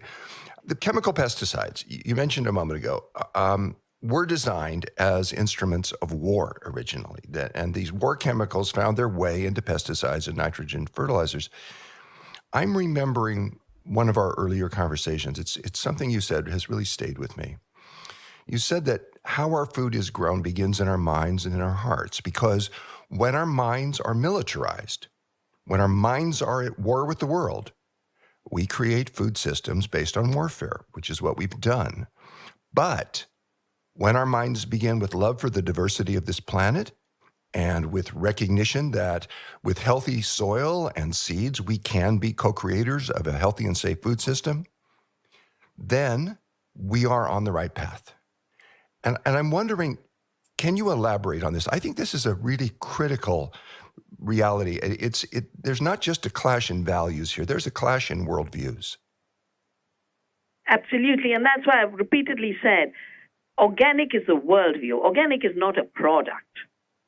And therefore, the bashing of organic by the poison cartel is not worth it, because it is a contest of worldviews. And when you're staring at extinction, and you are staring at going over the precipice, you have to look at what's the worldview, what's our way of thinking that will give us the power and the capacity to walk away from the precipice and regrow the Garden of Eden. That's really the challenge before us. Dying on a planet we've killed, on a dead planet, and going to extinction with 200 other species that are being pushed to extinction, with the most important driver being the ingredients of industrial agriculture, the ingredients of deforestation of the Amazon, cutting the last tree and the hedgerows for the big machinery, destroying the soil organisms in the soil, the pollinators, the insects, the crop varieties. 93% planted crop varieties have gone because of the industrial monoculture breeding. That worldview has brought us to the brink. I've called it the militarized thinking and monoculture of the mind. But we have another way, and that's the beauty of our moment, John. That's the beauty of our moment. The tiny little actions spread all over the world. A little seed saved here, a little edible garden started there. A little community food system recreated here to get out of this poison and junk food trap that they want to make inevitable by criminalizing seed saving, by criminalizing local artisanal food, by creating distorted market systems. This system is a system of death. We need to start creating living economies, living democracies, living food systems. And that's what I talk about in my book, Earth Democracy, and that's what I try and live every day, John. And I have to tell you, even though, the poison cartel is ugly and brutal and demonistic, and they will stop at nothing. They are an organized crime cartel. There's nothing like the joy of taking the small actions to heal the planet, heal our bodies, and reclaim our democracy, because it's all one process. Indeed it is. And many people today will buy organic food. They'll pay a little extra for it. They'll go out of their way to get it because they don't want residues of those poisons to enter their body through the food they eat. And that's legitimate. That's important. But there are so many other ramifications to that choice. They are sparing farm workers working in fields that are sprayed with neurotoxic poisons. And one of the little known consequences of agrochemical-based food production is that with that form of food production that prevails in our commercial culture, the soils are being nutritionally deprived. And if soils don't have the micronutrients and the trace elements, then the plants that grow in that soil won't have them, and then your body won't get them. So, Vandana, it seems to me that micronutrient deficiencies are a hidden hunger that most people don't talk about or even know about, and that eating organic food grown on healthy soil can often solve this problem for people, give them the minerals and the micronutrients that would otherwise be lacking. So I'm seeing so many reasons to go organic and in food purchasing choices. Would you agree with me about that? Absolutely, John. And, over all these years of wanting to practice a nonviolent farming, I realized that good farming, good agriculture is basically a daily gratitude, a daily gift of return to the earth. And organic farming is nothing more than saying to the earth, you've given us so much, you've given us such abundance. I planted one seed, you gave me 1,000. I planted one seed, you gave me 1,000,000 of the millets. That's why the family of really nutritional crops that are called millets are called millets, because they give 1,000,000 seeds. And they were driven out by the Green Revolution in the name of being inferior crops, backward crops, crops of the past. We call them foods of the future. Forgotten foods that are foods of the future. So the hidden hunger in the soil gets addressed by that change in worldview. Instead of seeing agriculture as a violent production of toxic commodities that are nutritionally empty, by forcing all kinds of aggression on the earth, wiping out species, destroying the climate, destroying the water systems, and leaving deserts behind. If all we do is say thank you to the earth and give her back part of what she gave us, which is organic matter, that becomes organic farming. Organic farming then adds all the nutrients and trace elements in the soil that plants need, gives healthy plants, and healthy plants with diversity feed us and feed our gut microbiome. So the solution to every problem of the world is in the right action with relationship to the earth. It's in that little seed. It's in the soil. And it's our consciousness and awareness that we are part of the earth and not separate from her. Part of the earth and not separate from her. So true. And I've been thinking that in order to move beyond oil and convert the ecological catastrophe and the human brutalization that we're facing into an opportunity to reclaim our humanity and our future, we need to think differently. We have to move beyond our addiction to a certain way of thinking about human progress and about our relationship to the rest of life on Earth, which has been exploitive rather than reverent. Vonda, do you think we need to give up the arrogance of thinking of ourselves as the pinnacle of creation and instead reestablish ourselves as partnerships with other species? I think that arrogance was such an illusion. It's an arrogance that is both at the heart of Eurocentric thinking, but it's also anthropocentric thinking. It is so linked to the thinking of humans as above other species goes hand in hand with thinking of some humans as above other humans. Privileged men being above women, of whites being above diversity of colors, of particular religions being above all the other religions. We are part of the web of life. We are one in an earth family. And that's why, for me, the idea of earth democracy, and we have a word in our language for it. It's Vasudhaiva Kutumbakam. Vasundhara is the earth. Kutumb is her family. We are part of the earth family. And we have to overcome the illusion of the arrogance of being outside and above the earth and masters and owners and controllers, because that illusion is what has brought us to the brink. It's what's making us stand at the cliff. Stepping away from the cliff needs just a simple awakening. Oh, we're part of the earth. And as co-creators, we can not just avoid the catastrophe, but we can regenerate and we can rebegin. And that's what my new book, Oneness versus the 1%, is all about. A whole new hope, a new sense of the potential we have. But I think the two big new shifts we will need to make that are linked to the false idea of progress, linked to anthropocentrism on the one hand, and the industrial revolution based on fossil fuels on the other. The idea that speed is valuable in itself, and junk food has been imposed on the world because it's fast food and junk food. Fast fashion has been imposed on the world, but they're killing the earth, they're killing the planet, and they're killing work everywhere and beauty and livelihoods and sustainable livelihoods. The second is the very idea, just like in agriculture, we redefined yield and said, no, it's about nutrition per acre. We need to redefine the idea of productivity from treating only human inputs as an input of labor.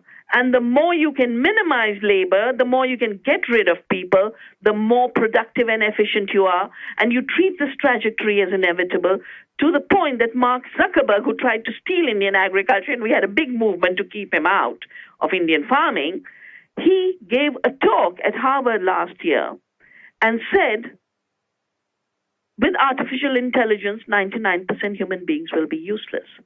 No, we are part of the earth, and no part of the earth is useless. The smallest microbe in the soil is doing something good. The smallest microbe in our gut is doing amazing things.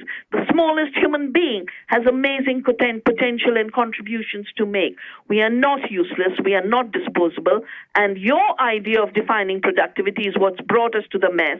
We're going to redefine it in terms of our creativity, our meaning, our dignity. We're going to reclaim the earth. We're going to reclaim our lives. This is so beautiful what you're saying. What I'm hearing is that you're reminding us of things that are critically important today. That if we don't reclaim our humanity, which means to reclaim our ability to see ourselves as part of the earth community, We're not going to address the ecological crisis. We're not going to solve the climate crisis. And you're telling us that there is an alternative, that we don't have to continue to act as though our lives don't depend on healthy soil and healthy ecosystems. And you're showing us that if we can fully grasp that we're part of the earth, and if we can fully understand that the earth is an interconnected living system with infinite numbers of organisms working in concert to create the balance that we need, then we can grow healthy food on healthy soil, and we can put an end also to the chronic disease epidemics that are causing so much suffering to so many people today who are eating the fast food and the genetically modified food and the junk food. And this is a vision that you're giving us of a world that can work, that we can be part of, that we can be blessed by and bless in return. And I think it's one of the most beautiful things to see this fully as you are giving that perception to us. It's a vision that's grown out of my practice, John, and it's everyone's practice, and not just every human being's practice. This is what's available to every living being on this planet. Well, we are grateful to you for the wisdom you bring to us all, and for the passion and clarity with which you convey it, and the dedication with which you have been working for decades on behalf of all of us, on behalf of the earth, on behalf of our partnership with the earth. And it's always, for me, a great pleasure to speak with you, Vandana. And it's something I look forward to. We've been doing this every year for 8 years now, and I find my conversations with you always to be very enriching to my heart and to our audience. And I want to thank you for that, and for your tireless work, and on behalf of myself and Ocean and everyone involved in the food revolution, and everyone who plans on eating for the rest of their life, I thank you for your work and, of course, for being with us today. Thank you so much, John. We've been talking with Dr. Vandana Shiva, founder of Navdanya, or Nine Seeds, and one of the world's leading voices for social justice and environmental sanity in our food systems. There's a film being made about Vandana's life. It's called The Seeds of Vandana Shiva. My dad and I are both making contributions to support its completion. If you want to find out more and maybe make a contribution yourself, please visit vandanashivamovie.com. Again, that's vandanashivamovie.com. You know, Vandana, you are a brilliant, beautiful, courageous voice, bringing healing, vibrancy, and democracy to our global food systems. Your work is a source of sanity, wisdom, and nourishment to millions. We thank you so much for your leadership and for your partnership in the food revolution. Thank you, Ocean.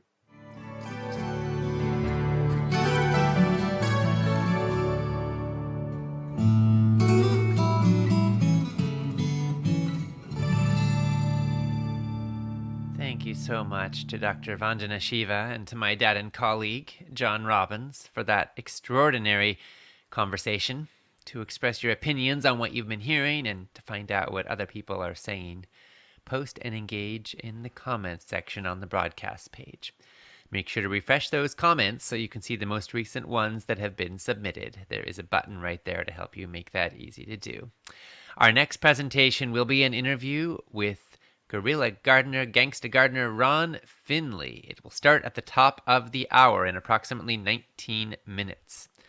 Ron Weiss said, Vandana is a warrioress for the food truth revolution. Linda Jacobs said, I so admire Vandana Shiva and her work. I'm a farmer's daughter who loved the work of growing food on the high plains. But I'm so sad about the direction that growing food has taken, specifically the chemicals that are sprayed on the land and worse, on our food. My brother has taken over the farming operation, and I love him dearly, but I'm worried about talking to him about using chemicals. And even if he changed, all the farmers around him would continue using spray which drifts on the wind. I agree that our choice of how we spend our food dollars is one way we can vote. But we need a governmental shift of subsidization. I'm delighted to hear that Dr. Hyman is engaging CEOs of companies in conversations about why they use the awful ingredients they do. It's another way to influence. Thank you, John and Ocean, for your work. I've learned so much from you in these last 4 years. I look for a community of people who value good food. Well, Linda, thank you for sharing. There's a lot in what you just said. And I want to just put out a word of gratitude to all of our farmers, your brother included. We give thanks for everybody who grows our food. It's hard work, working with the land and the soil and the elements and unpredictable market forces and unpredictable environmental factors and droughts and floods and seed prices and all sorts of issues. It's very hard work, and we appreciate the farmers and the farm workers out there toiling in the fields. It's not usually a way to get rich. It's usually a way to do something that actually matters. Farmers do a lot of hard work so that we may eat, and we give them our deepest gratitude, particularly those farmers, of course, who are seeking to do so in a way that is respectful of the earth and of animals and of our health. That, of course, is what we're going for here. So just my gratitude to all the farmers and my recognition that it can be challenging to do the right thing when so many farmers around you are doing the wrong thing. I mean, your brother, I'm sure, deals with this, Linda, not only the drift of poisons, but also the fact that there's sometimes more money to be made from the agrochemical system, given the way that our current economy is established around food. So farmers have to sometimes, take a compromise in their income in order to do the right thing. One of the benefits of the organic certification is that it does enable farmers to charge more when they get that certification. The frustrating thing, of course, is that they also have to pay for the regulatory burden. So when someone is certified, they're paying a fee for that certification. And it seems kind of ironic if you think about it, that if somebody wants to spray with pesticides and put a bunch of poisons on their food and farmland, they don't pay any regulatory burden for that. But if somebody wants to do the right thing and do the safer thing and not use all those poisons, they are paying the regulatory burden for what they're doing. And I sometimes think, wouldn't it be cool if we shifted that so that people who want to use the poisons needed to pay the fees and people who didn't have to pay the fees? I think it would change the pricing dynamic overnight and make organic way more affordable for all of us. Anyhow, one step at a time, we vote with our dollars, as you say, and we make the biggest difference that we can. And we recognize that the way that things change is often led by the people. If the people lead, they say, the leaders will follow. I also was inspired by Dr. Hyman's commentary about working with CEOs, and I've had some opportunity to do that myself. Food Revolution Network launched a campaign a few years ago to try to get Coke to label GMOs on their products.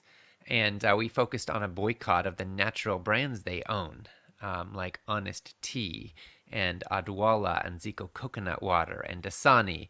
All of these are owned by Coca-Cola, and we called for a boycott, and we also got a petition going. We got hundreds of thousands of people signing it.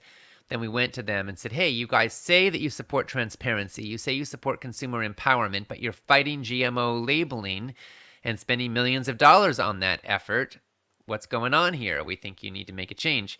We ended up meeting with the senior leadership in the company. They brought together leaders from a lot of other major food companies, including Nestle and Unilever and Mars, and General Mills got involved. And we ended up meeting a series of times over the course of a couple of years, along with myself and leaders from Center for Food Safety and Just Label It and Consumers Union, which publishes consumer reports. We met over several years, and we developed a remarkable bond. It was rather fascinating, because what I saw was that these folks at these major companies don't stay up all night trying to figure out how to poison kids or how to pollute our environment. They're trying to make money. And in the economic context that they're in, the way they make money the most is by serving the stuff they're serving and producing the food the way they're producing it. But deep in their hearts, these folks have integrity and values of sorts, and they want to make a difference in a better way if they can. And so we were focusing on the GMO labeling issue, and what we discussed we ended up having jointly hired attorneys writing legislation that the food industry was going to submit to Congress. It would have been the first time, I think, that the industry and the food movement would have joined forces together on mutually agreeable legislation. Unfortunately, it didn't go through because the DARK Act, the Deny Americans Right to Know Act, was passed a few years ago and signed into law by the president, and it essentially eviscerated GMO labeling in this country. But we came close. And I learned a lot in that process, working with those leaders in major food brands, because some of these folks I honestly didn't have a lot of respect for heading in. I don't have a lot of respect for what these companies are doing or how they're impacting our kids or the health of our society. But as I met with these people, I saw that they were human beings and they wanted to do a better thing if they could. And we built some real alliances, and some of them I still consider friends. And that surprised me, and it also gave me a bit of hope for the world. We heard from Alexa Pongras, who said, Chi Vandana is so powerful. My worry is the depletion of our soul because of bad practices. And also, is there a way to restore our soil? Moving this year, and I want to rebuild soil to create a better environment. Interesting, Alexa. I think you might have said soul, and maybe you meant soil, but it's fascinating if that was a typo that you brought the two together, because our souls and our soils are so connected. And I want to say a word now, a bit more about soil, even beyond what Vandana was just sharing with us, because it is so important. A lot of us think of dirt as dead, but the reality is that healthy soil is teeming with life. 1 acre of healthy topsoil can have 2,400 pounds of fungi, 1,500 pounds of bacteria, 900 pounds of earthworms, and 890 pounds of orthopods and algae in it. It takes nature about 1,000 years to generate 3 centimeters of topsoil. But right now, we are losing it at a terrifying rate. The average rate of soil erosion on U.S. cropland is 7 tons per acre per year. According to Maria Helena Semedo, who is the United Nations Food and Agriculture Organization's Deputy Director General of Natural Resources, she says unless new approaches are adopted, the global amount of arable and productive land per person in 2050 will be a quarter the level we had in 1960. This is serious stuff for future generations who want to grow food. So where is all this topsoil going? Most of it's being washed away with rains and irrigation. We've got unsustainable farming practices that are destabilizing the soil, and they're failing to replenish it with an adequate supply of new organic matter. So here's the reality. If we don't change course, then between climate change and aquifer depletion and topsoil erosion, it's going to be very difficult for future generations to grow food on this planet. And the solution to global warming, to the climate crisis, to aquifer depletion, and to topsoil erosion lies under our feet and at the end of our knives and forks to a great extent. Regenerative agriculture is something I find great hope in, because not only does it not harm the land, but it actually improves it. It incorporates technologies that lead to healthy soil that becomes capable of producing high-quality, nutrient-dense food. Regenerative agriculture helps to make the soil more rich, more drought-resistant, more like a sponge. It makes it thicker and deeper, and it sequesters carbon out of the atmosphere. It leads to a more dynamic, holistic system, an ecological system. And it uses things like composting and conservation tillage and cover crops and crop rotation, sometimes mobile animal shelters and pasture cropping to increase the food production. It can also boost farmer income and, of course, topsoil for future generations. So it's part of the picture. It's an important part of the picture. Organic is one step. Regenerative goes several steps further. And we don't have any official certification for it yet, but farmers are practicing and learning, and we support them, we honor them, we celebrate them, and as soon as we can, we'll be buying from them. Nancy Garland Seaman said, "This is so fantastic. I also am addicted to your book, 31 Day Food Revolution. I bought 4 copies, and I'm passing it around to friends. It's the best book I've ever read, and I've read them all. It's not a diet book. It's just all about food, its impact on health, its impact on the environment, on animals, on the economy. Thank you." Wow, Nancy, thank you so much. That feels so wonderful to hear. You know, I worked on 31 Day Food Revolution for years, and really it grows out of decades of work and thought and discovery and exploration. The real goal being, how do we articulate this food revolution message in one book, and how do we make it actionable so folks can get results? And I am thrilled that it's had this impact on you and that you're sharing it. For everybody else listening, you can grab a copy at 31dayfoodrevolution.com. Again, that's 31dayfoodrevolution.com. And I'm sure you'll put it to good use. We heard from Darlene Miller, who said, I'm so excited and finally feeling power to take control over my health. I want to go through my kitchen cabinets and then look out, kids. I'm coming over to clean their cabinets, and just hope they'll understand the importance of this information for them and my grandchildren. Thank you so much. Well, Darlene, thank you for putting this into action. I'm so happy that you are doing this. Blessings, blessings, blessings to you that you're cleaning out your cabinets. You know, that is an amazingly powerful step we can take, because the reality is that it's a whole lot easier to make healthy choices when you don't surround yourself with bad influences. And our cabinets often hold all kinds of things that maybe we really don't want to be eating. So if there's some old cookies or chips or crackers or packaged stuff in there that you know is not in your best interests, today might just be the day to clear it away. And as to the wisdom of going over to your kids' house and clearing out their cabinets on behalf of your grandchildren, well, it depends on your relationship with your kids, I suppose, and how it all flows. But more power to you in finding ways to communicate this message that empower your whole family, because that's really what it's all about. As a passionate grandma who cares about your grandkids, I support you and honor you and bless you in that path. We heard from Michaela Andrehova, apologies if I'm mispronouncing your name, Michaela, who said, let me express my gratitude and appreciation for the fantastic educational, empowering, and inspirational work you and your dad do. I've read 31 Day Food Revolution, which I absolutely love. Every page made me want to read more. This is my second year of Food Revolution Summits, and even though I missed a few interviews, I'm so happy for every single one I did have a chance to listen to. The amount of knowledge I've learned and put into practice thanks to you is a miracle. As a cancer survivor, I struggled with many nasty side effects from aggressive chemotherapy, and I felt lost which way to go to help my body, mind, and soul to heal and thrive again. There is so much misleading information out there. Your summits and book touched my heart the most. Thank you for showing me the light on the right path, which I have prayed for every night of my difficult treatment. Today I am the happiest and healthiest I've ever been, and I totally fell in love with plant-based home cooking, exercise, and meditation. Love and blessings to you.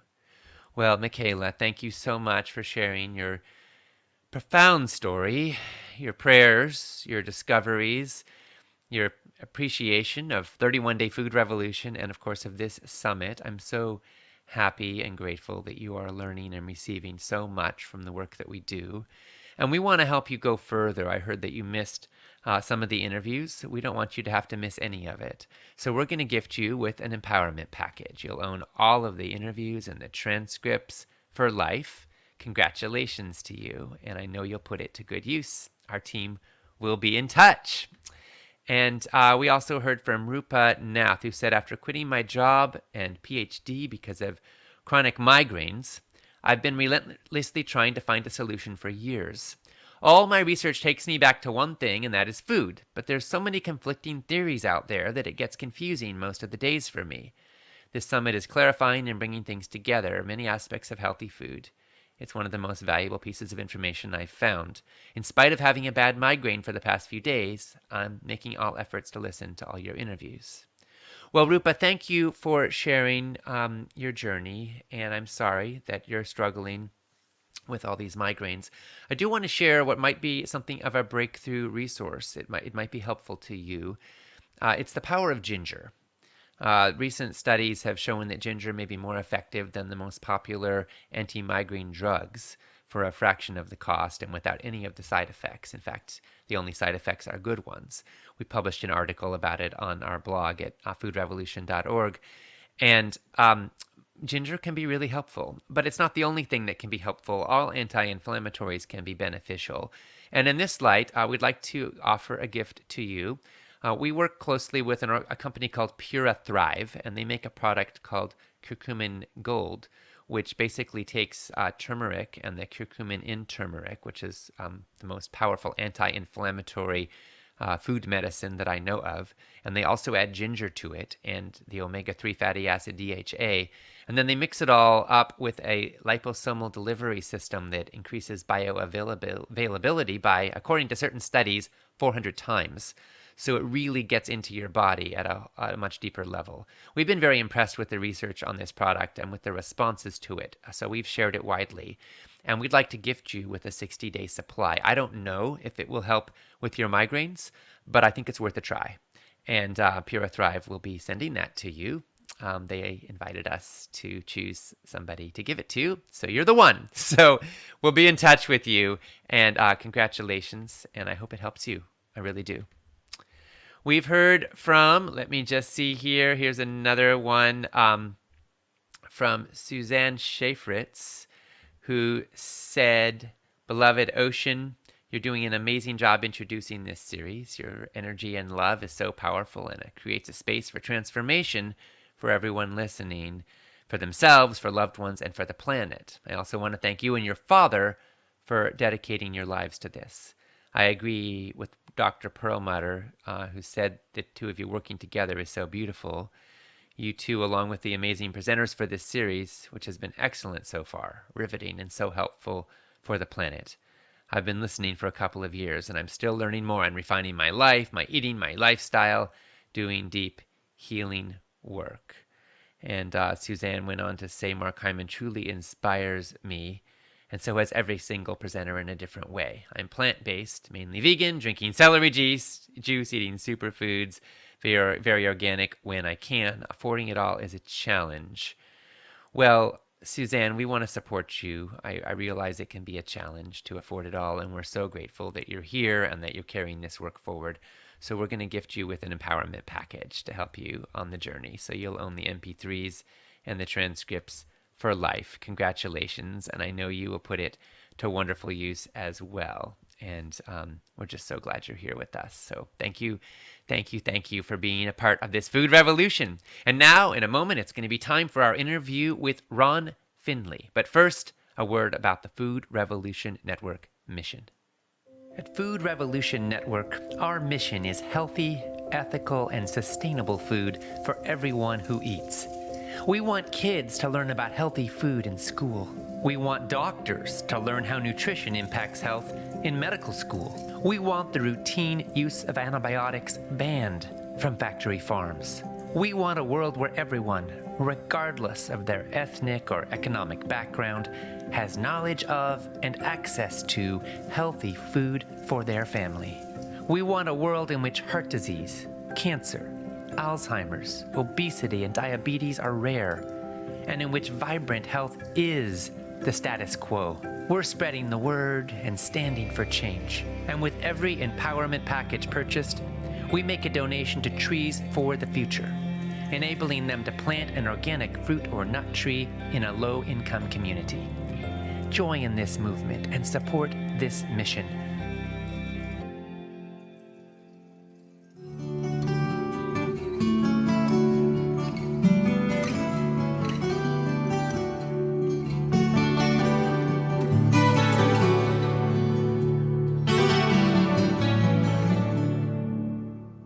Welcome to the Food Revolution Summit, where we explore how you can heal your body and your world with food. This is Ocean Robbins, and I am joined by my dad and colleague, John Robbins, in welcoming our guest, Ron Finley. Ron Finley plants vegetable gardens in South Central Los Angeles, in abandoned lots, traffic medians, along the curbs, and in his own backyard, which is open to the community. He does it for fun, for defiance, for beauty, and to offer a compelling and edgy alternative to fast food in a community that is often described as a food desert. Ron is founder of the Ron Finley Project, and he's featured in Can You Dig This?, a featured documentary that Ron co-produced with musical star John Legend. His wildly popular TED Talk, A Guerrilla Gardener in South Central LA, has been watched by more than 4 million people and has helped to ignite a global conversation about food, justice, and community. So now, Ron, my dad and I are thrilled to have this time with you. And now for this interview, I'm going to hand it over to my dad and colleague, John Robbins. Well, thank you, Ocean, and thank you, Ron, for being with us once again. Well, I appreciate you guys having me back on the show, and I can't say how elated I am, and I mean with the work you guys are also doing too, and how much you have grown. Well, thank you. We spoke a few years ago, Ron, and we were talking about the fact that you had planted a curbside garden on a neglected stretch of dirt and weeds that was located between the sidewalk and the street in front of your house. And the city of Los Angeles, which doesn't seem to be bothered when these curbside stretches are covered with rancid mattresses and condoms and broken toilets, actually tried to shut you down for the terrible crime of planting carrots. Could you tell us what motivated you in the first place to plant the vegetables and what happened next? Yeah, I started it because I got a real simple mantra, and it's beauty in, beauty out. You put beauty into something, that's what you're going to get out. If you have healthy, vibrant, nutritious soil, that's what your plants are going to be. It's like anything. If you put care and love into a child, that's what they're going to turn out to be. I want to design spaces that have more humanity, that are designed for people and not for vehicles. That's where we're at right now. And I would walk outside my house and I wouldn't be surrounded by dahlias and beautiful smells and bumblebees and lizards and butterflies, and unicorns. And that's what I wanted to see in my neighborhood. And that's what I created. I like that concept, beauty in, beauty out. And you're definitely adding beauty to an environment that needs it. When you plant a garden in an urban environment, you're actually creating a new mini ecosystem. Have you seen an increase in hummingbirds and finches and butterflies and other forms of wildlife? Not only have, that's funny, John. You say, have I seen an increase? The increase went from 0 to 100. It didn't exist. Once I put this garden in, there was hummingbirds, there was bees, there was ants, there was worms. Everything had just come onto this parking lot, and people thought it had been there for years. And I'm like, no, this is an installation that we just put up. So, I mean, it just goes to show, if you build it, they will come. And what we've been able to do is living proof that that's real. So it could happen all over the place. I mean, you got to realize that these communities aren't designed for people. They're designed for commerce. We need to make spaces and design spaces that are more humane and people friendly. And that's what I'm trying to do. Well, and you're doing a great job at it, and we appreciate that very much and want to support you and learn from you. At one time, though, the city of Los Angeles actually threatened you with jail time for growing vegetables. What happened then? It was a corrupt developer who the bank sold the place to. It was very, very convoluted. So we fought. Yeah. And a lot of the people from the natural products industry rallied behind us. And we got the property. I just told them it ain't going down like that. So do what you're going to have to do, what you have to do, but I'm going to do what I have to do. And you're not bringing beauty or nutrition into these spaces. So don't stop us from doing it ourselves. So that's how this basically started. I feel my hand was pushed, and you go to other neighborhoods and, there's all this beautiful flowers and, all this beautiful architecture and landscaping, but you come in the hood and there's none of that. And if you are surrounded by ugly, gray, schools that look like prison, no color, they already know how that's going to affect you. And that's what I tell. Ugly is by design, just like beauty is by design. And we can change that. Why do I look across the street and I have all this beautiful land on the streets and it has grass on it? What purpose is that doing? We're not cows. We can't eat grass, and we definitely don't want to be eating on Bermuda grass. So let's make these places vibrant. let's give life to them. Like you said, let's create ecosystems, where other animals, mammals, insects thrive instead of killing them all just for our greedy pleasures. Yeah, I tend to think that if we have created an environment in which animals and insects can't thrive, and then we put people in there and expect them to thrive, we're barking up the wrong tree. And you persisted despite the city's efforts to shut you down. Yeah, they definitely came hard, and they didn't expect that I didn't know that I had I don't want to call it power, or just the love of people who love me like that. John, I didn't have any idea. And people came through, from Neil Newman to John Foraker to Bette Midler, and Rose at Patagonia and Cliff Bar. I mean, a lot of the people in that whole industry, man, they just came through. A lot of thanks to John Foraker for putting it out there. But I'm thinking, wow, what about the thousands and thousands of people that don't have, those kind of friends, those kind of alliances? What happened to them? Well, I'm glad that you got that love and support from the natural foods industry. And did that money enable your nonprofit, the Ron Finley Project, to buy the property?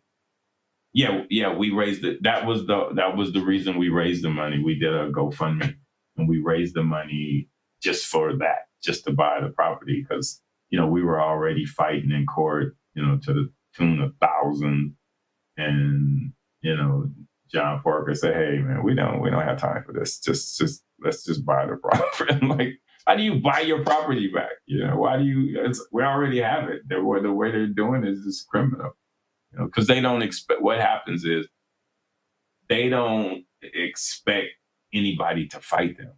What they didn't think about was this thing called social capital.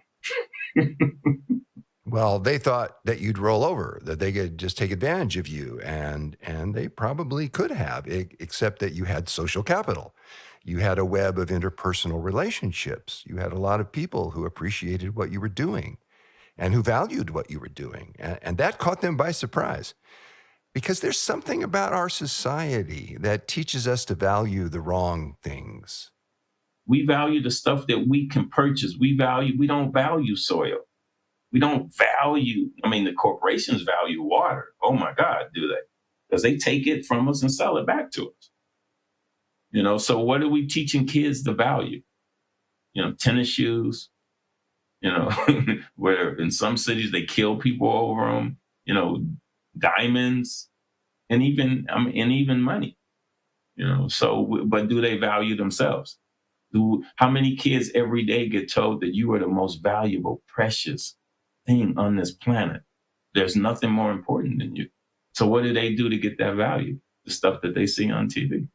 Oh, if you were important, you would have this, and you would buy this, and you would drive this, and you would have this on your wrist. So no, I think for us to do what we want to do, we have to change the value system, John. We have to get down to what's really important, and we're not there. And it's some beautiful marketing.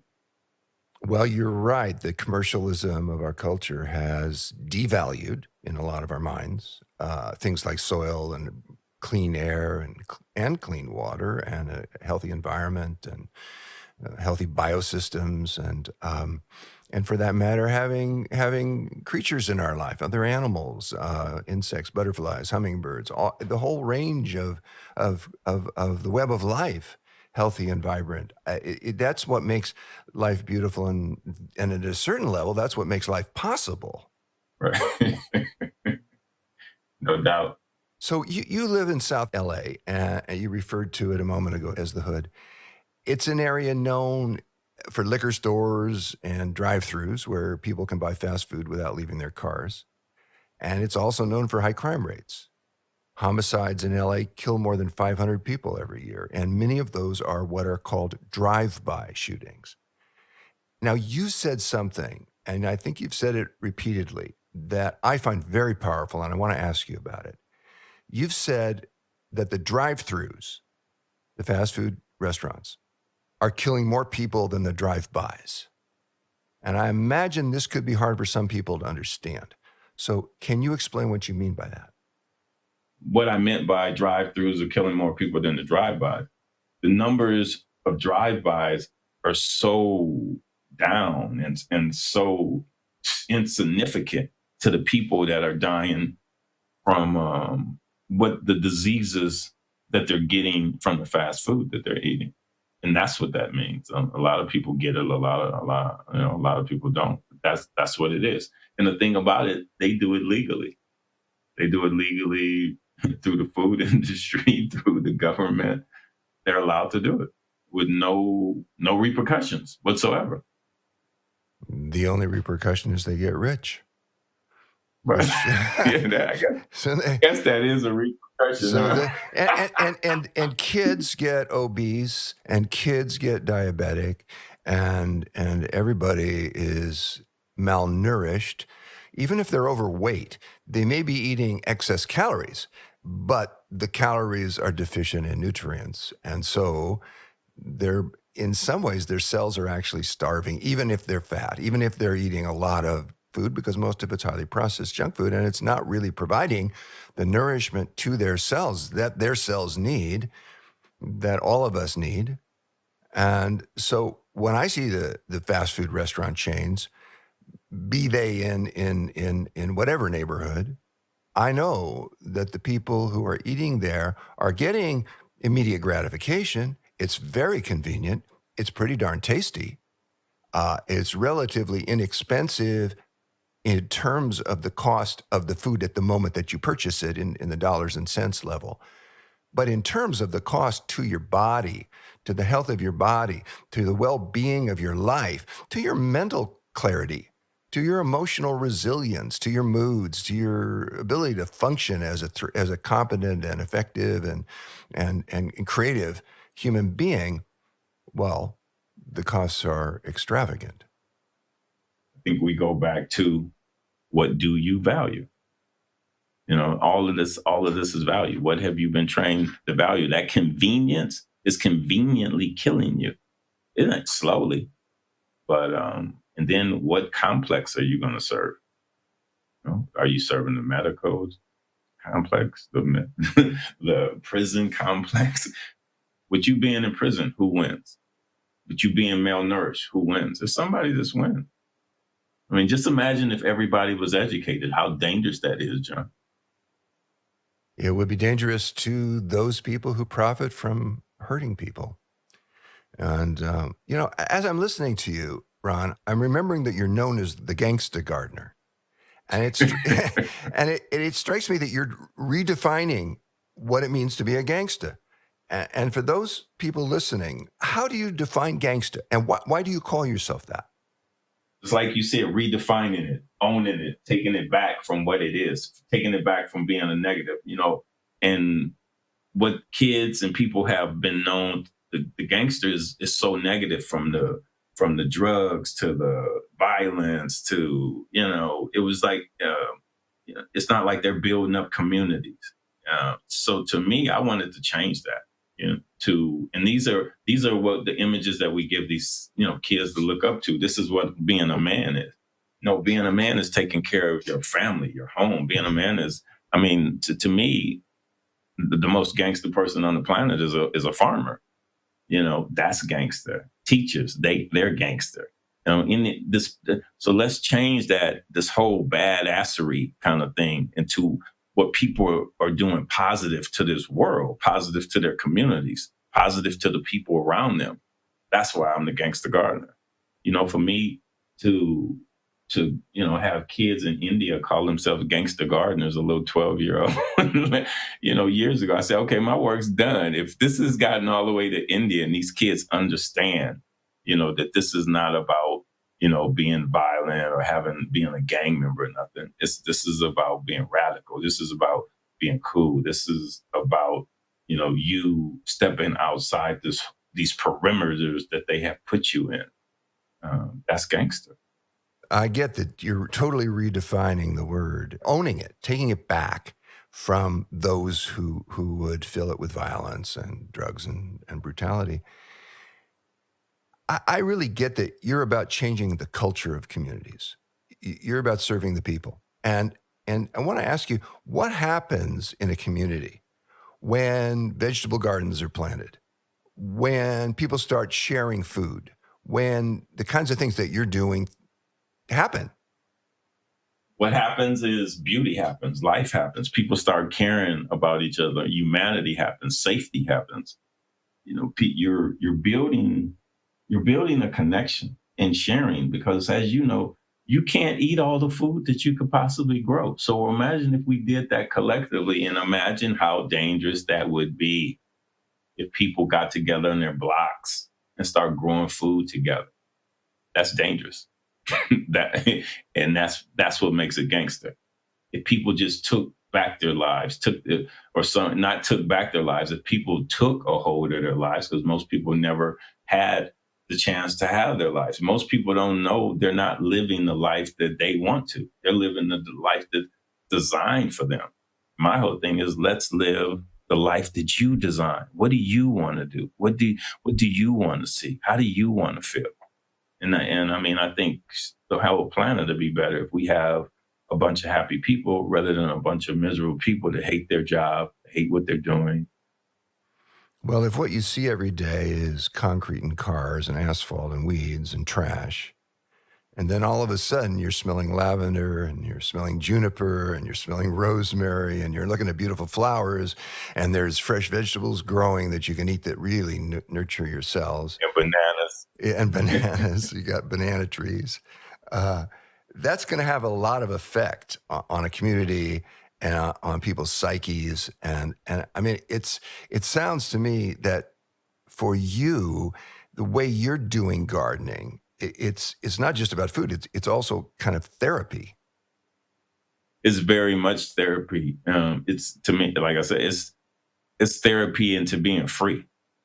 You know, like I said, gardens to me are freedom from a lot of things, and that's how originally when I started, it was like, what's wrong with you, dude? I'd go out and, first thing in the morning, at 5 o'clock in the morning, I'd have my robe on, sometimes a PJ, and I'm just, you think you're going to be there 10 minutes, to check on the stuff. Next thing you know, it's 3 hours. It's been 3 hours I've been out here.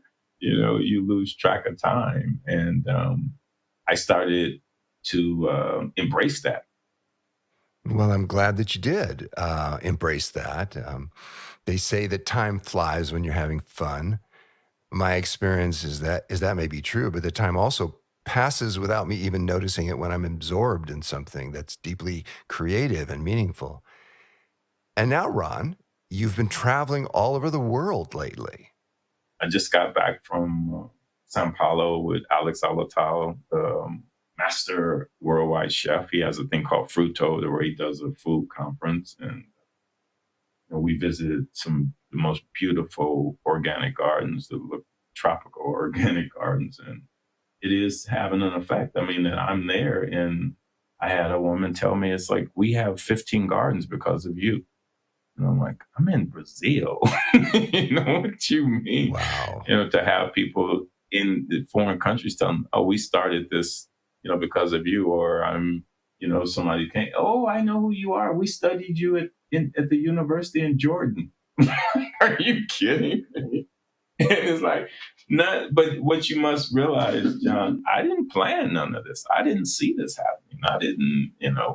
I didn't foresee none of this, that this would turn into this. I mean, and how can you not feel elated and overwhelmed and honored, by something like that you affect people's lives in another country that you wouldn't even know about? I mean, so many of the things that's happened, I wouldn't even know that they happen. And that's what I want. I want people to take their lives into their own hands. Do your own gardens. You don't need me.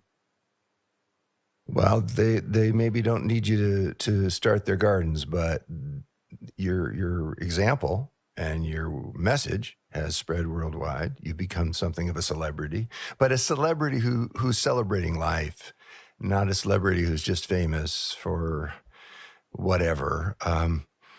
And you know, community gardens are growing all over the world. You're talking about that. In Detroit, for example, 20 years ago, Detroit, Michigan, there were almost no farms within Detroit's city limits.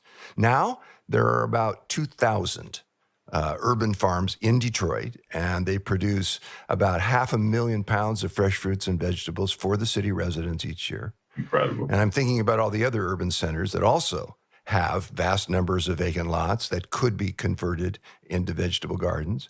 I'm also thinking about prisons. You mentioned prisons a moment ago, and I'm thinking that prisons should have gardens. I mean, and if the intent actually is to rehabilitate people, to help people return to society, then you would want them to be growing food for themselves, healthy food, and eating healthy food, so their minds can be nourished and their emotions can be nourished in a positive way. But if the design is just to punish, just to ruin these people, then you get what we have now. Yeah. I think the idea of gardens in prisons and gardens in schools and gardens everywhere there are vacant lots in every city makes so much sense for food security. You know, we have a Department of Homeland Security, and I don't know quite what it does, but we should have a Department of Homegrown Security, and it would help people to grow food for themselves, for their communities, for their neighborhoods, and share it. And that was how we would build a healthy community. And I think you're an icon in that movement. A lot of people feel, and understandably feel, like victims of their circumstances. And you are somebody who fully sees the injustices. You fully see the darkness, yet you choose to stand for a healthy and an empowered response. And Ron, we all have times of feeling left out or disadvantaged, or that things just plain aren't fair, because they often aren't. What's your message for those of us who feel that way sometimes, who feel that the darkness is just too much? We become, whereas it's just a thick coating on your skin. Because if you even dealing with this food, even leaving a school, even leaving an elementary school in Pensacola, Florida, where you have, I don't know, 600 kids, and you cry after leaving, because you know none of them's light is ever gonna shine, ever. And you know how brilliant these little kids are by the question that these third and fourth graders are asking you. Yeah, I mean, you can't, it bothers me a lot sometimes, but I don't sleep in that. I don't sleep in the dark. I live and sleep in the light. And because I get to see a lot of positivity that is happening in this world. A lot of people are doing very, very incredible things to change this planet. That's where I go. We could be all day with, how these corporations with their toxins that they're spraying on our food and everything else, from cotton and everything we do or put on our body has toxins in it. The sperm count of man is constantly declining. Because a lot of people, I thought you were a gardener. What are you talking about? I'm like, I am. Everything's connected. Why do you talk about that? Because that can be the end of humanity if men are not producing sperm. That's why. The chemicals we're exposed to in so many ways, some of them come in through our food. And that brings up organic food, which has less pesticides, sometimes none. And yet it's priced out of reach of a lot of people. And it isn't even available to a lot of people, even if they could afford it. It's just not sold in the markets and fast food joints, certainly, that are available to them. And that brings up a question that I want to ask you about, a problem. People in food deserts sometimes don't have an appetite for healthy food. They aren't drawn to it the way they're drawn to the foods they're used to eating, the burgers and the Doritos and the other junk foods. So if you grow a garden and you grow fresh vegetables like kale, say, a food that people may have never seen advertised, certainly aren't used to eating, maybe haven't even heard of it, will they eat it? No. One of our jobs, John, is to make this sexy. We have to make growing and eating healthy food just as sexy as pole dancing. That's how this is going to change this. How do we make this as sexy as a fresh pair of tennis shoes? How do we make this as sexy as a Tesla? That's what we have to do. You have to grow it to know it. I've seen too many people get seduced once they start to do this. But again, it always goes, what do you value? Do you value your life? Your real life, true who you are, or do you value what you look like to everybody else? Let me take us to another issue. You grow your food on the street and in other public places. And you're in a community where a lot of people are hungry. And I imagine people sometimes just come by and take the food that you're growing, and some of them think they're stealing it and they will grab as much as they can. And when that kind of thing happens, how do you feel? What do you do? How do you respond to that? I want it to happen, but a lot of people, they don't know how to harvest food. So what they'll wind up doing is destroying the plant, because they'll take it straight from the middle rather than the outer leaves and things like that. But no, it's there, and it's there for it's the garden that I put on the street. They're there for a couple of reasons, and one is social engagement. And it's like a study in sociology for me. How do people interact with this? What will they do? Will they destroy it? Will they throw their trash in it? Does the beauty make them feel uncomfortable? So you have all of this kind of people, that happens, that people are walking by fast and all of a sudden they see this and they slow down. And they wonder, why is this here? What the hell is this? Who did this? Why would somebody do this? Is the question. I want people to take it I want people to go beyond me. I want people to know that this is your art project. Nobody can tell you how to do it. You should do it yourself. Take your life into your own hands. Take your art into your own hands. That's what this is about. So it being on the street lets you know what your street and what our streets can look like, and that we can share in the food. That there's no food shortages. There's distribution problems. Again, if you grow it, you knew what you put into it. You know what's in that soil. But yeah, some people, the beauty definitely makes them feel uncomfortable. Well, when people are uncomfortable with beauty because it's threatening to them, it's not familiar to them. They see fresh vegetables and they don't actually know what they are.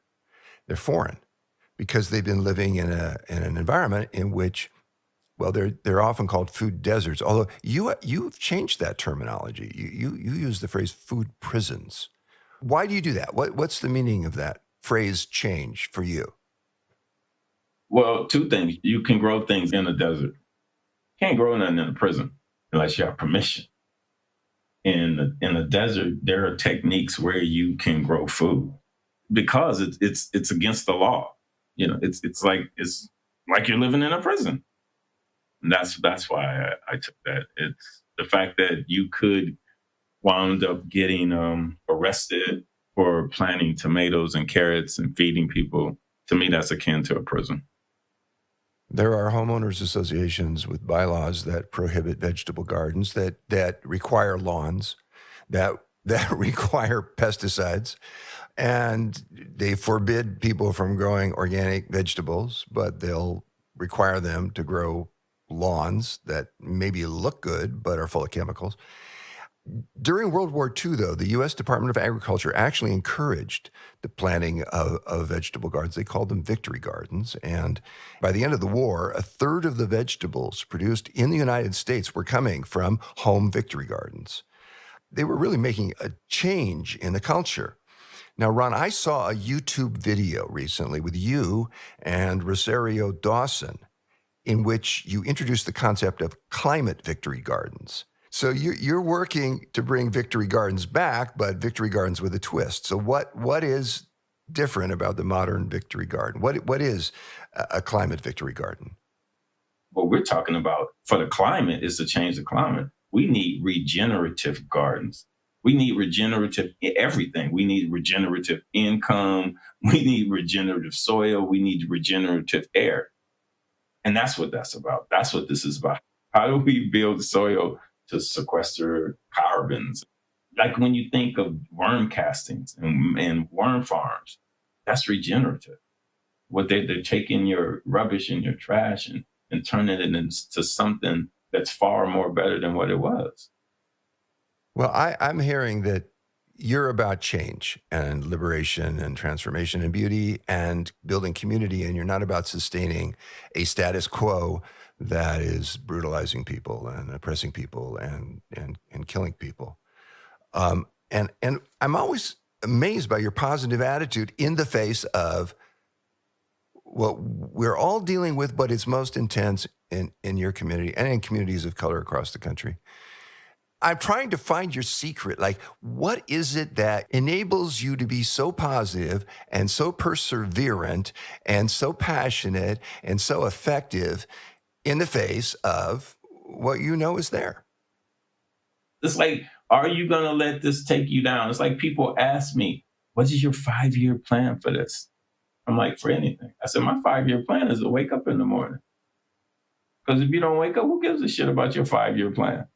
You know, it's like we are always thinking, we're taught to not cherish the present. It's called a present for a reason, because that's all you have. How are you going to live? Are you going to live it in misery? I don't know what's going to happen 5 minutes, 2 minutes, 3 seconds from now, John. I woke up this morning and nothing hurt that much. So I'm celebrating that, and let's go out and see what we can change, what we can make a difference of. That's how I do it. Because there's beauty here. There's so much beauty, and there's so many things that are happening that are good, that you just can't look at the bad and go into the bottomless pit of sorrow. No, I refuse to live there. And it's no. Is it easy? Hell no. Again, it's not. But I'm not letting that stop me. And those are the kind of people that I want around me. Positive people. Oh yeah, not positive, but also sharing that positivity, sharing that. I mean, we're sharing that glow, that message. I mean, we're trained to be greedy.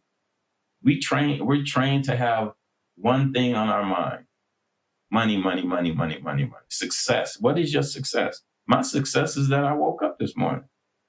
So you got people measuring your success only by how much money you have. Not the fact that you may have some disease or some problem and you conquered it. Do they look at and shine, hey, this person is successful as hell? No. So our society defines success in material terms as how much money do you make? How much money do you have? If we say somebody is a success or they're successful, that's what we generally mean, is that they've got a big bank account. Right. And I hear you redefining success and knowing that we all need really to redefine success. So how would you define success for yourself? What I mean, as well as waking up in the morning, what, in terms of what makes your life feel rich and potent and beautiful? Beauty makes me feel, that's the first, when you said that, that's what came to my mind. Surrounded by beauty. We're not trained that your atmosphere, what's around you, that's part of your health. Are you in a healthy relationship with the atmosphere around you? Is it healthy? What can you pull from that? I want to see people living the life that they want to live, and not the one that was designed for them. And if I could put somebody on that way, what makes me truly happy is when somebody comes up to me and says, I saw you and I quit my job after I heard what you had to say. And now I'm doing this and I'm really, really happy. I've known people who got out of the corporate rat race to do something that really was close to their heart. And if you had anything to do with that, I mean, how can you not be affected by that in a positive way? Wow, these people, they just heard me and they said, okay, that's what I should be doing. That makes me happy. And it's a choice. You can choose if people make you mad. No one can really truly make you mad. It takes work, because you're letting people push buttons and you're letting people affect you and you're letting people control how you're going to react to something. But if you're conscious That won't happen. I tell people, don't pee on my happy. Well, I see you planting beauty and inspiration everywhere you go, in the people that you interact with as you travel the world, the people who come to see you now that you've become somewhat famous. And you're planting health too among people and for people who've for far too long been left out of healthy food. They haven't had that option. It's not been accessible to them. And you're showing them that they can grow it. And when I see how your dreams have been reshaped into a thriving garden of pumpkins and peppers and sunflowers and kale and corn and banana trees, and I think that you are more than a gardener. You're a gangster gardener. You're a true community leader. And Ron, the more people who heed your example, the more people who listen to you, the more people who follow your ways, the more we'll see our food deserts and food prisons becoming food forests. And the more kids are going to grow up with the option of healthy food instead of fried and fattening crap. And I want to thank you, Ron, for your amazing work. I want to thank you for being the wonderful man that you are. And of course, I want to thank you for being with us today. I am overjoyed. And the bottom line is, guys, we can change this, and it could be so much fun doing it. We should be laughing, and we should have good meals and healthy meals, and we should entertain and do this amongst our friends and look back and see just the beast that we conquered. So and that's where I'm at with it. I get to be around some beautiful people who are doing things all over the world, and the fact that this journey has taken me here is beautiful. I want to thank you guys for having me. And again, thank you for doing what you're doing. And I am truly honored to be a part of this. Thank you so much. We've been talking with gangsta gardener and cultural healer Ron Finley, founder of the Ron Finley Project. We are contributing $1,000 to the Ron Finley Project. And if you're moved by Ron's work, we'd like to invite you to consider joining us as well. Ron, I am among the millions of people who watched your TED Talk in awe and who have been deeply inspired by the vision that you articulate and by the powerful and playful way that you are living it. Many people know that you're growing food, but don't realize you're also growing people, growing community, and transforming culture. My dad and I want to thank you for bringing beauty into this world and for your partnership in the food revolution. Thank you, guys. I'm really honored.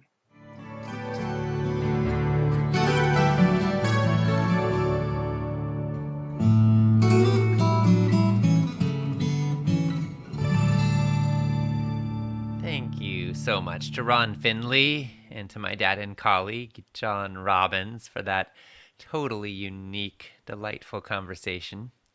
Beauty in, beauty out.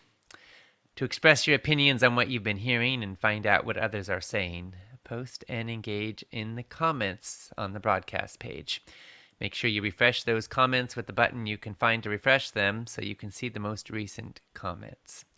Paul Zucchero said, Ron Finley, wow.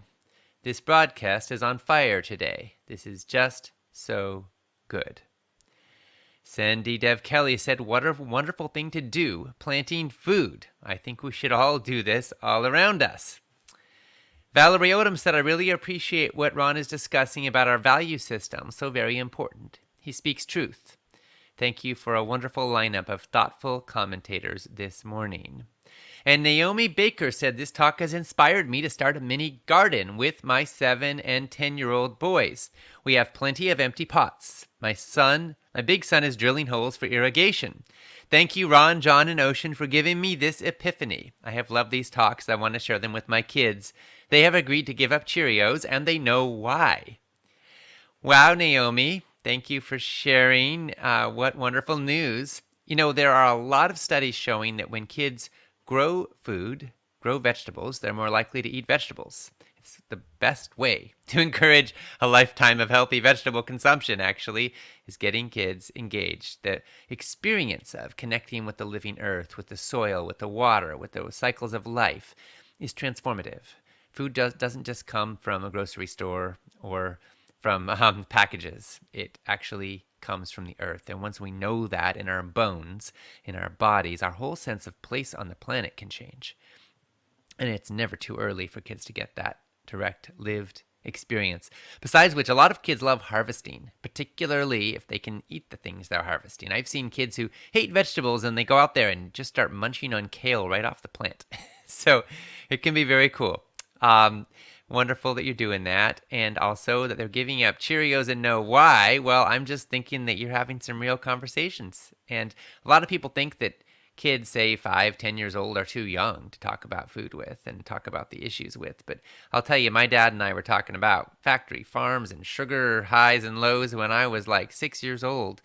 And I'm grateful that my dad leveled with me and brought that into my consciousness so early. Because you know what? Folks are being exposed to, even inundated with junk food ads and sugary stuff. There's even Coca-Cola logos on baby bottles, for goodness sakes.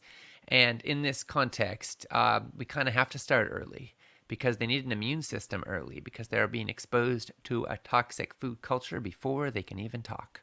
So the sooner the better for building that rapport and building that connection, obviously in an age-appropriate way. A lot of folks are getting inspired right now about growing gardens. I think I know why, because we've heard a lot about how important that is and how wonderful that is. And I want to share a resource with you. The greatest master gardening teacher I know is a woman named Stacy Murphy. And she put together a course. It's called How to Grow $400 Worth of Vegetables and Herbs in 40 Days.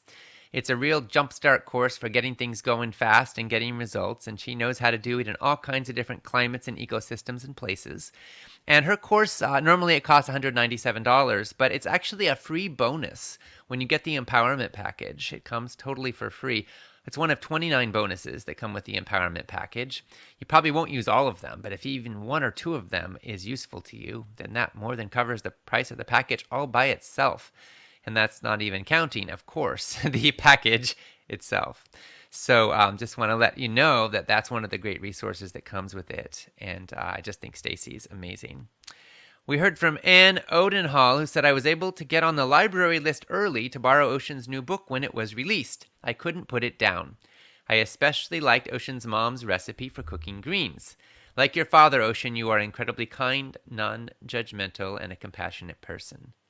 Well, thank you, Anne. I'm touched and grateful for that. And I'm glad you were able to get the book from the library, 31 Day Food Revolution. That is wonderful to hear. Michelle Caporali said, I have been listening to this summit as much as possible, but I've missed some of the interviews due to work. I've learned so much from the speakers that I've been able to catch. My daughter and I follow a vegan diet, but we still consume processed vegan foods. We're working on converting the rest of the family. This summit is encouraging me to work towards more whole foods plant-based and eliminating the vegan junk foods. I'd love some advice on how to share this with others. Several extended family members and coworkers have questioned my food choices and have asked about the benefits. Also, if I can only buy one book to help me in the journey and to help teach others about the importance of changing our foods, what would you recommend? Thank you so much for putting this summit together. Well, Michelle, I may be a little biased, but the book I would recommend is also the book that I wrote. It's 31 Day Food Revolution, and I'll tell you why. It has 4 parts. Part 1 looks at detoxifying, how we can get rid of the bad stuff that might be making us sick, and the bad habits. Part 2 looks at nourishing, how we can really create healthy habits and learn to love foods that love us back. And the top foods that have been proven to fight cancer and heart disease and Alzheimer's and diabetes and obesity and to support longevity and vitality in every cell. And then part 3 is gather, and that really is where we look at the social side of food, which is what you're talking about here, and how you can be a positive influence on other people. And there are very simple steps you can take to build your community, your web of relationships, so that you've got loved ones there to back you, and also so that you can influence the people in your life who might not eat or think quite the way that you do. And then part 4 is transform, and that's how we look at how we can change the food world. The spoiler alert here is that it's easier to make a difference on this planet than you probably ever imagined. But to answer your question specifically about how to influence friends and loved ones, let me give you a few tips right now. Number 1, it's easier sometimes to put another expert in front of them than to try to be the expert. So giving people, for example, a book or a Food Revolution Summit interview or A documentary to read or to watch, rather, can be a very helpful resource. And here's a tip. If you want to get someone to open a book or to put a DVD in the DVD player or to turn on an interview, tell them, maybe with a little post-it note on the book, for example, I thought of you on page 361. Well, guess what? There's a very good chance they're going to open to page 361. Similarly, with a DVD, I thought of you at minute 317. Or with an interview, there's a great interview. If you give someone the empowerment package, you could say, well, there's a great, interview number 7 was amazing, and it made me think of you. That's one tip that can help. It's always helpful to walk your talk. Practice what you preach, model it. That's the best example. There's nothing quite like having someone say, oh my God, how did you lose all that weight? You're looking great. What's your secret? That's a wonderful door opening, of course. You can also look for openings. Find out what people are passionate about, what they're concerned about, what they care about. Maybe it's a health scare. Maybe it's desire to lose some weight. Maybe it's that they're taking up running and they're noticing that you're a little faster when you go on a jog together. Or whatever it is, you could say, hey, here's a resource that you might find useful. I know you're concerned about X, Y, or Z, right? Always do it respectfully. Always do it compassionately and kindly. No one likes to have something shoved down their throats. But a lot of people want to be healthy. A lot of people want to make a positive contribution in the world. And so when you can share with respect, you can often find that doors may be more open than you would have imagined. Be patient, be respectful, and be persistent. Keep coming back and let love guide the way. If you care about somebody, if you love them, then they will respond so much better when your heart is open to them than if you're coming from a place of judgment. Dr. Martin Luther King said you have no moral authority with those who can feel your underlying contempt. When we judge people, when we pathologize them, when we blame them, we lose moral standing in the relationship. So let's remember to bring our hearts open, keep sharing, keep caring, keep learning, keep practicing, and where appropriate, we can preach as well. Patty Meyer said, these talks have just lit a fire under me. I've listened to all the talks and I want to own them. I live in a tiny town in the Midwest, surrounded by crops of corn and soy. I want to help in any way I can. I am so thankful for everyone in this summit. Thank you, Patty. We are so glad you are here. I'm guessing that the crops of corn and soy around you are probably genetically engineered. You've probably got some glyphosate around you. We wish you well. You may want to think about getting a home air filter. This is a resource that can be very valuable. Air Doctor Pro makes a great one, and there's a lot of studies showing that the air we breathe has a huge impact on our health. And actually, they offer a special discount for Food Revolution community. So if you go to foodrevolution.org/air doctor, I believe that's it. I'm just making sure right now that is the correct link. Yes, foodrevolution.org/air doctor. You can get that special discount and find out more about it. And that might be a resource you would find useful. Cindy Tennis said, I'm listening to as many interviews as I can, wondering if you're going to cover cholesterol. I had a stress test yesterday due to chest pain and family history of heart disease, and they want me to put me on a preventative statin. Well, Cindy, yes, we covered that a lot on day 2 of this summit, actually. So with the empowerment package, you can listen to all of that or check out the work of Dr. Joel Kahn or Dr. Kim Williams or Dr. Dean Ornish. They've all done pioneering work showing that heart disease can be prevented in maybe 90% of cases or more. It can even be reversed in many cases. It's real and it works. We heard from Lori De Jesus, who said, I'm learning so much about all the behind-the-scenes issues that are occurring in the world that I'm not aware of. I'm often worried about our soil and her health. I'm looking into starting my own garden, but worried about soil safety. Well, Lori, thanks for raising this. In rural places, it's usually pretty safe, but the reality is that centuries of mining and manufacturing and the accumulation of man-made toxins like pesticides, paints, batteries, sludge, these have led to higher than normal concentrations of heavy metals in a lot of soil. I'm talking things like lead and cadmium and arsenic, particularly in urban soils. When plants try to grow in contaminated soil, they take up the hazardous components through their roots.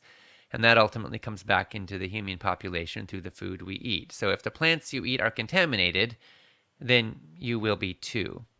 So if you want to test your soil, if you have reason to be concerned about it, many colleges and universities have soil testing programs. They offer testing services for as little as $10 or $20. And if you'd get that done, be sure to ask for a heavy metal test in addition to a standard panel. You can Google heavy metal soil testing if you want to find options that might be available near you. If you find that your soil is dangerously contaminated, then you may want to grow vegetables in raised beds using uncontaminated topsoil that you get brought in from trusted sources. But if it's not heavily contaminated, remember, don't make the perfect into the enemy of the good. We live in a polluted world. There are pollution sources all around us, and nothing is absolutely perfect. Our water, our air, our soil all contain some contaminants. And a healthy body that is treated well and fed well is your best defense against contamination and dangers in your environment. We heard from Dietmar Zils, who said, thank you. What about using animal waste as fertilizers? Well, Dietmar, this is actually an interesting point because manure is widely used on our croplands, and a lot of that manure is actually coming from factory farms. And on the one hand, it's a beautiful thing that a healthy organic farm can turn something as toxic as factory farm waste into soil that can actually grow new life. But yes, it's also true that there can be toxins in there that can be problematic. And organic is going to be some degree of protection. But, that's just the reality. Again, we live in a world that is imperfect. There are people working with what's known as veganic farming, using other kinds of inputs that aren't manure-based. Some farms actually use organic manure. These are things you can look into. But at the end of the day, we just do the best we can with what we've got and hopefully keep doing better and keep inspiring others to do better by asking questions like this and learning and growing and supporting folks who are doing their best to do the right thing by buying from farmers markets or community-supported agriculture programs or even from local natural food stores that actually have relationships with the farms from which they source their produce. Betsy McCabe said, hi, John and Ocean. Loved all the talks so far. It's amazing that Ron Finley was threatened for planting vegetables on the curb, which was beautifying the neighborhood. That's the corruption of some local governments.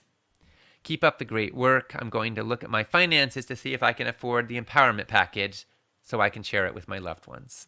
Well, thank you, Betsy. We're so glad you're here, and we appreciate your support and your partnership and your investment in our mission. If you're able to get the package, that would be wonderful. Either way, we're so glad you're here.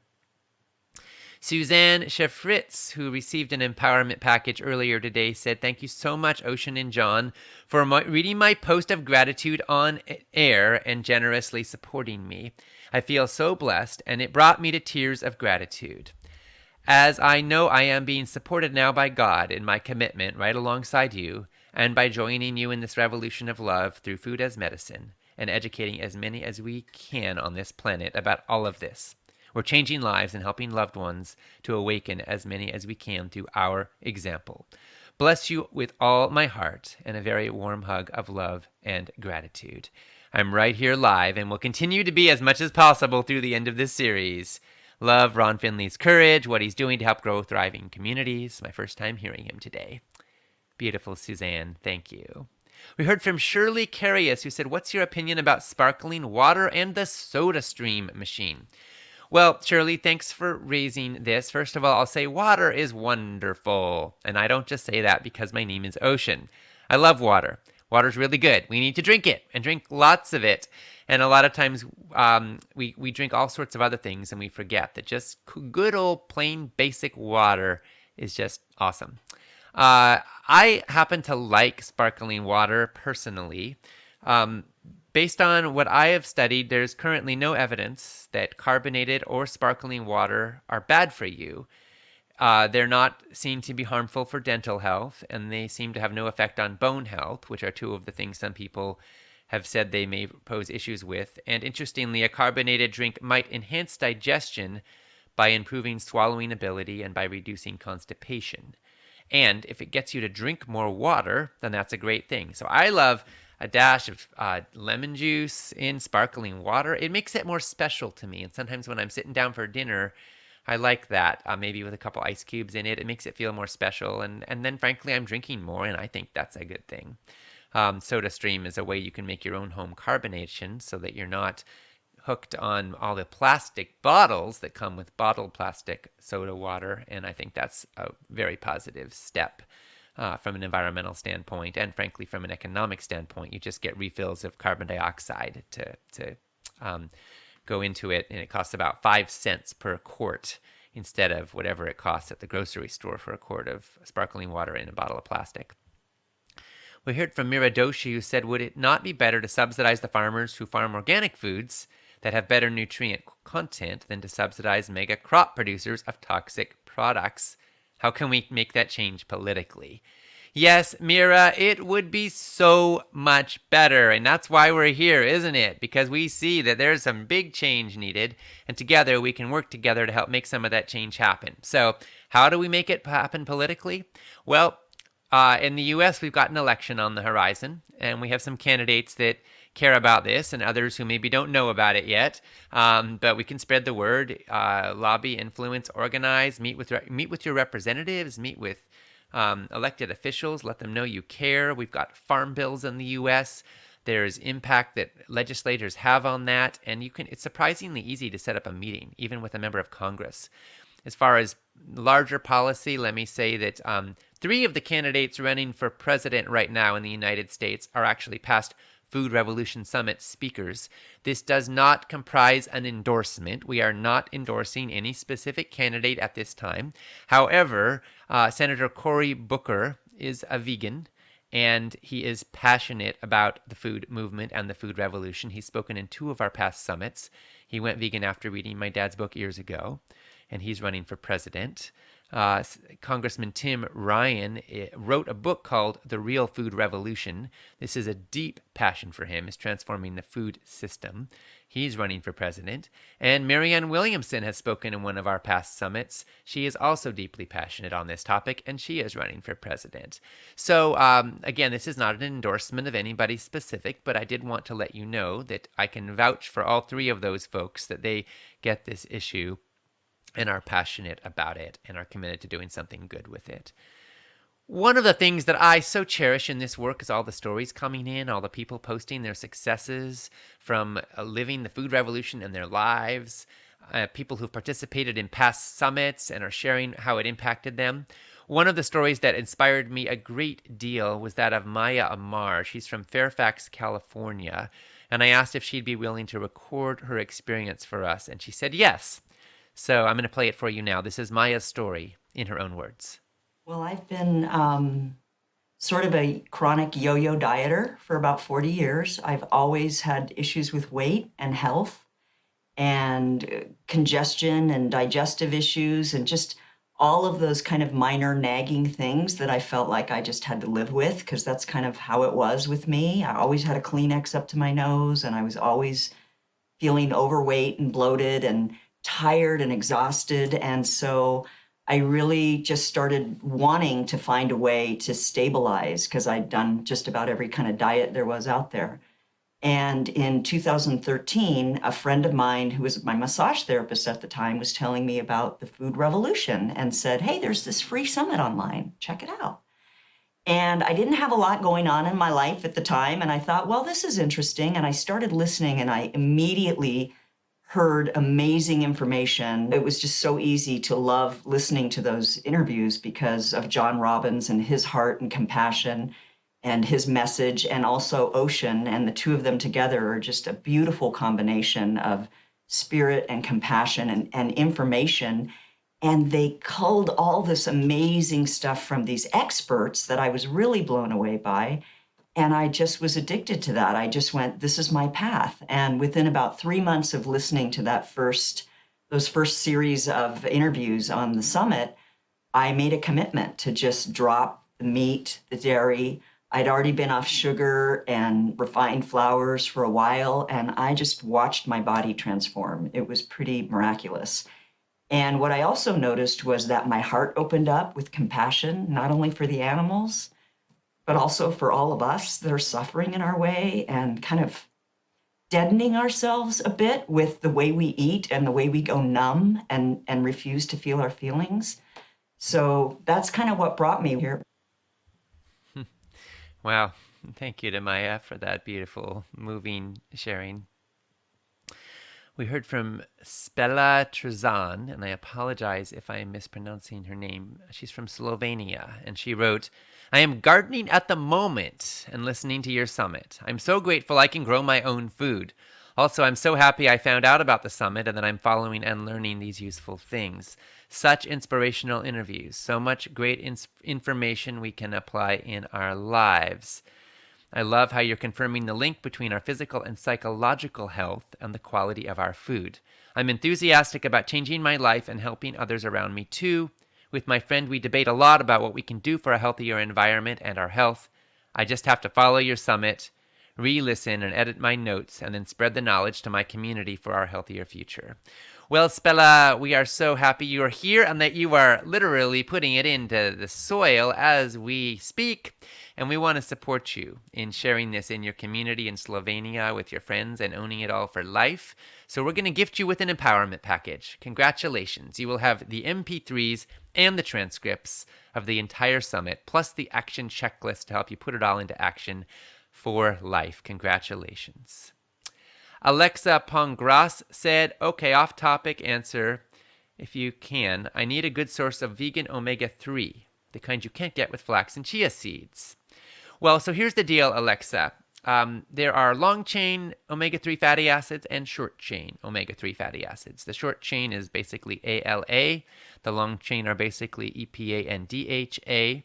There is no EPA or DHA in any plant foods except algae. It's basically just in fish and algae. ALA is more abundant, and you can get that particularly from flax seeds and chia seeds. Your body can convert ALA to EPA and DHA, but not everyone does it with equal levels of efficiency. So some of the things you can do to boost efficiency are taking turmeric. If you go to turmeric4health.com, the turmeric, the number 4health.com, you can find out about the product I mentioned earlier, the Curcumin Gold, which has a bioavailability enhancer along with the main active ingredient in turmeric, the curcuminoids, along with ginger, and also has DHA in it, and that's a powerful resource for helping your body to better convert more efficiently. Turmeric's been found to help a lot, and not having too much omega-6 fatty acids can help too. So you don't want to have a lot of the bottled oils like corn oil or soy oil in particular, because those are very high in omega-6s. But if you want EPA and DHA directly, that is probably recommended for most people because not everybody can convert the ALA over efficiently. And so the best source is either going to be if you do eat low mercury wild fish, that's an option. Otherwise, you want to take a supplement. And the supplement that our family takes every day is called Complement Plus, and it combines vegan-sourced algae-based DHA and EPA, along with vitamin D3, B12, and zinc and K2, which are all nutrients that are difficult to get an abundance of, even if you're eating a fabulously healthy diet. So some folks, some friends of ours just put together just these specific nutrients into one supplement, and you just take it once a day and you get all that you need of these things is the idea. So if you go to foodrevolution.org/complement, again, that's foodrevolution.org/complement, you can find out more about this particular supplement, which is now shipping anywhere in the world. Denise Hove said, I am so enjoying all the variety of information with the common theme of a whole food plant-based ideas as well as kindness for self, others, and the planet. I am a Brightline Eating participant with Dr. Susan Pierce Thompson. I've released 80 pounds and now have moved to a plant-based diet. Also, due to clean eating, I am no longer in the diabetes range. Yahoo. Thank you for all of your speakers and all you're doing to help them move the world in a more viable and healthy direction. Well, Denise, thank you so much. And thank you for raising that because We're nearing the end of this day, and I want to prelude that tomorrow is going to be incredible. And we're going to wrap tomorrow with Dr. Susan Peirce Thompson, who has really got her finger on the pulse of the greatest breakthrough innovations in understanding the neuroscience of habit change and food addiction and weight loss. She's helped people release over 400,000 pounds in the last few years. Her stuff works.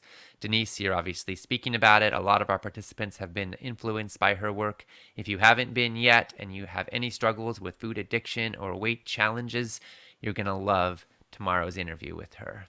So now we are moving towards the end of day 7 of the Food Revolution Summit. And again, please go ahead and post your comments, share your reactions, your feelings, your takeaways, your breakthroughs, your epiphanies in the comment section on our broadcast page. You can also join the conversation on our Facebook page, facebook.com/Food Revolution Network.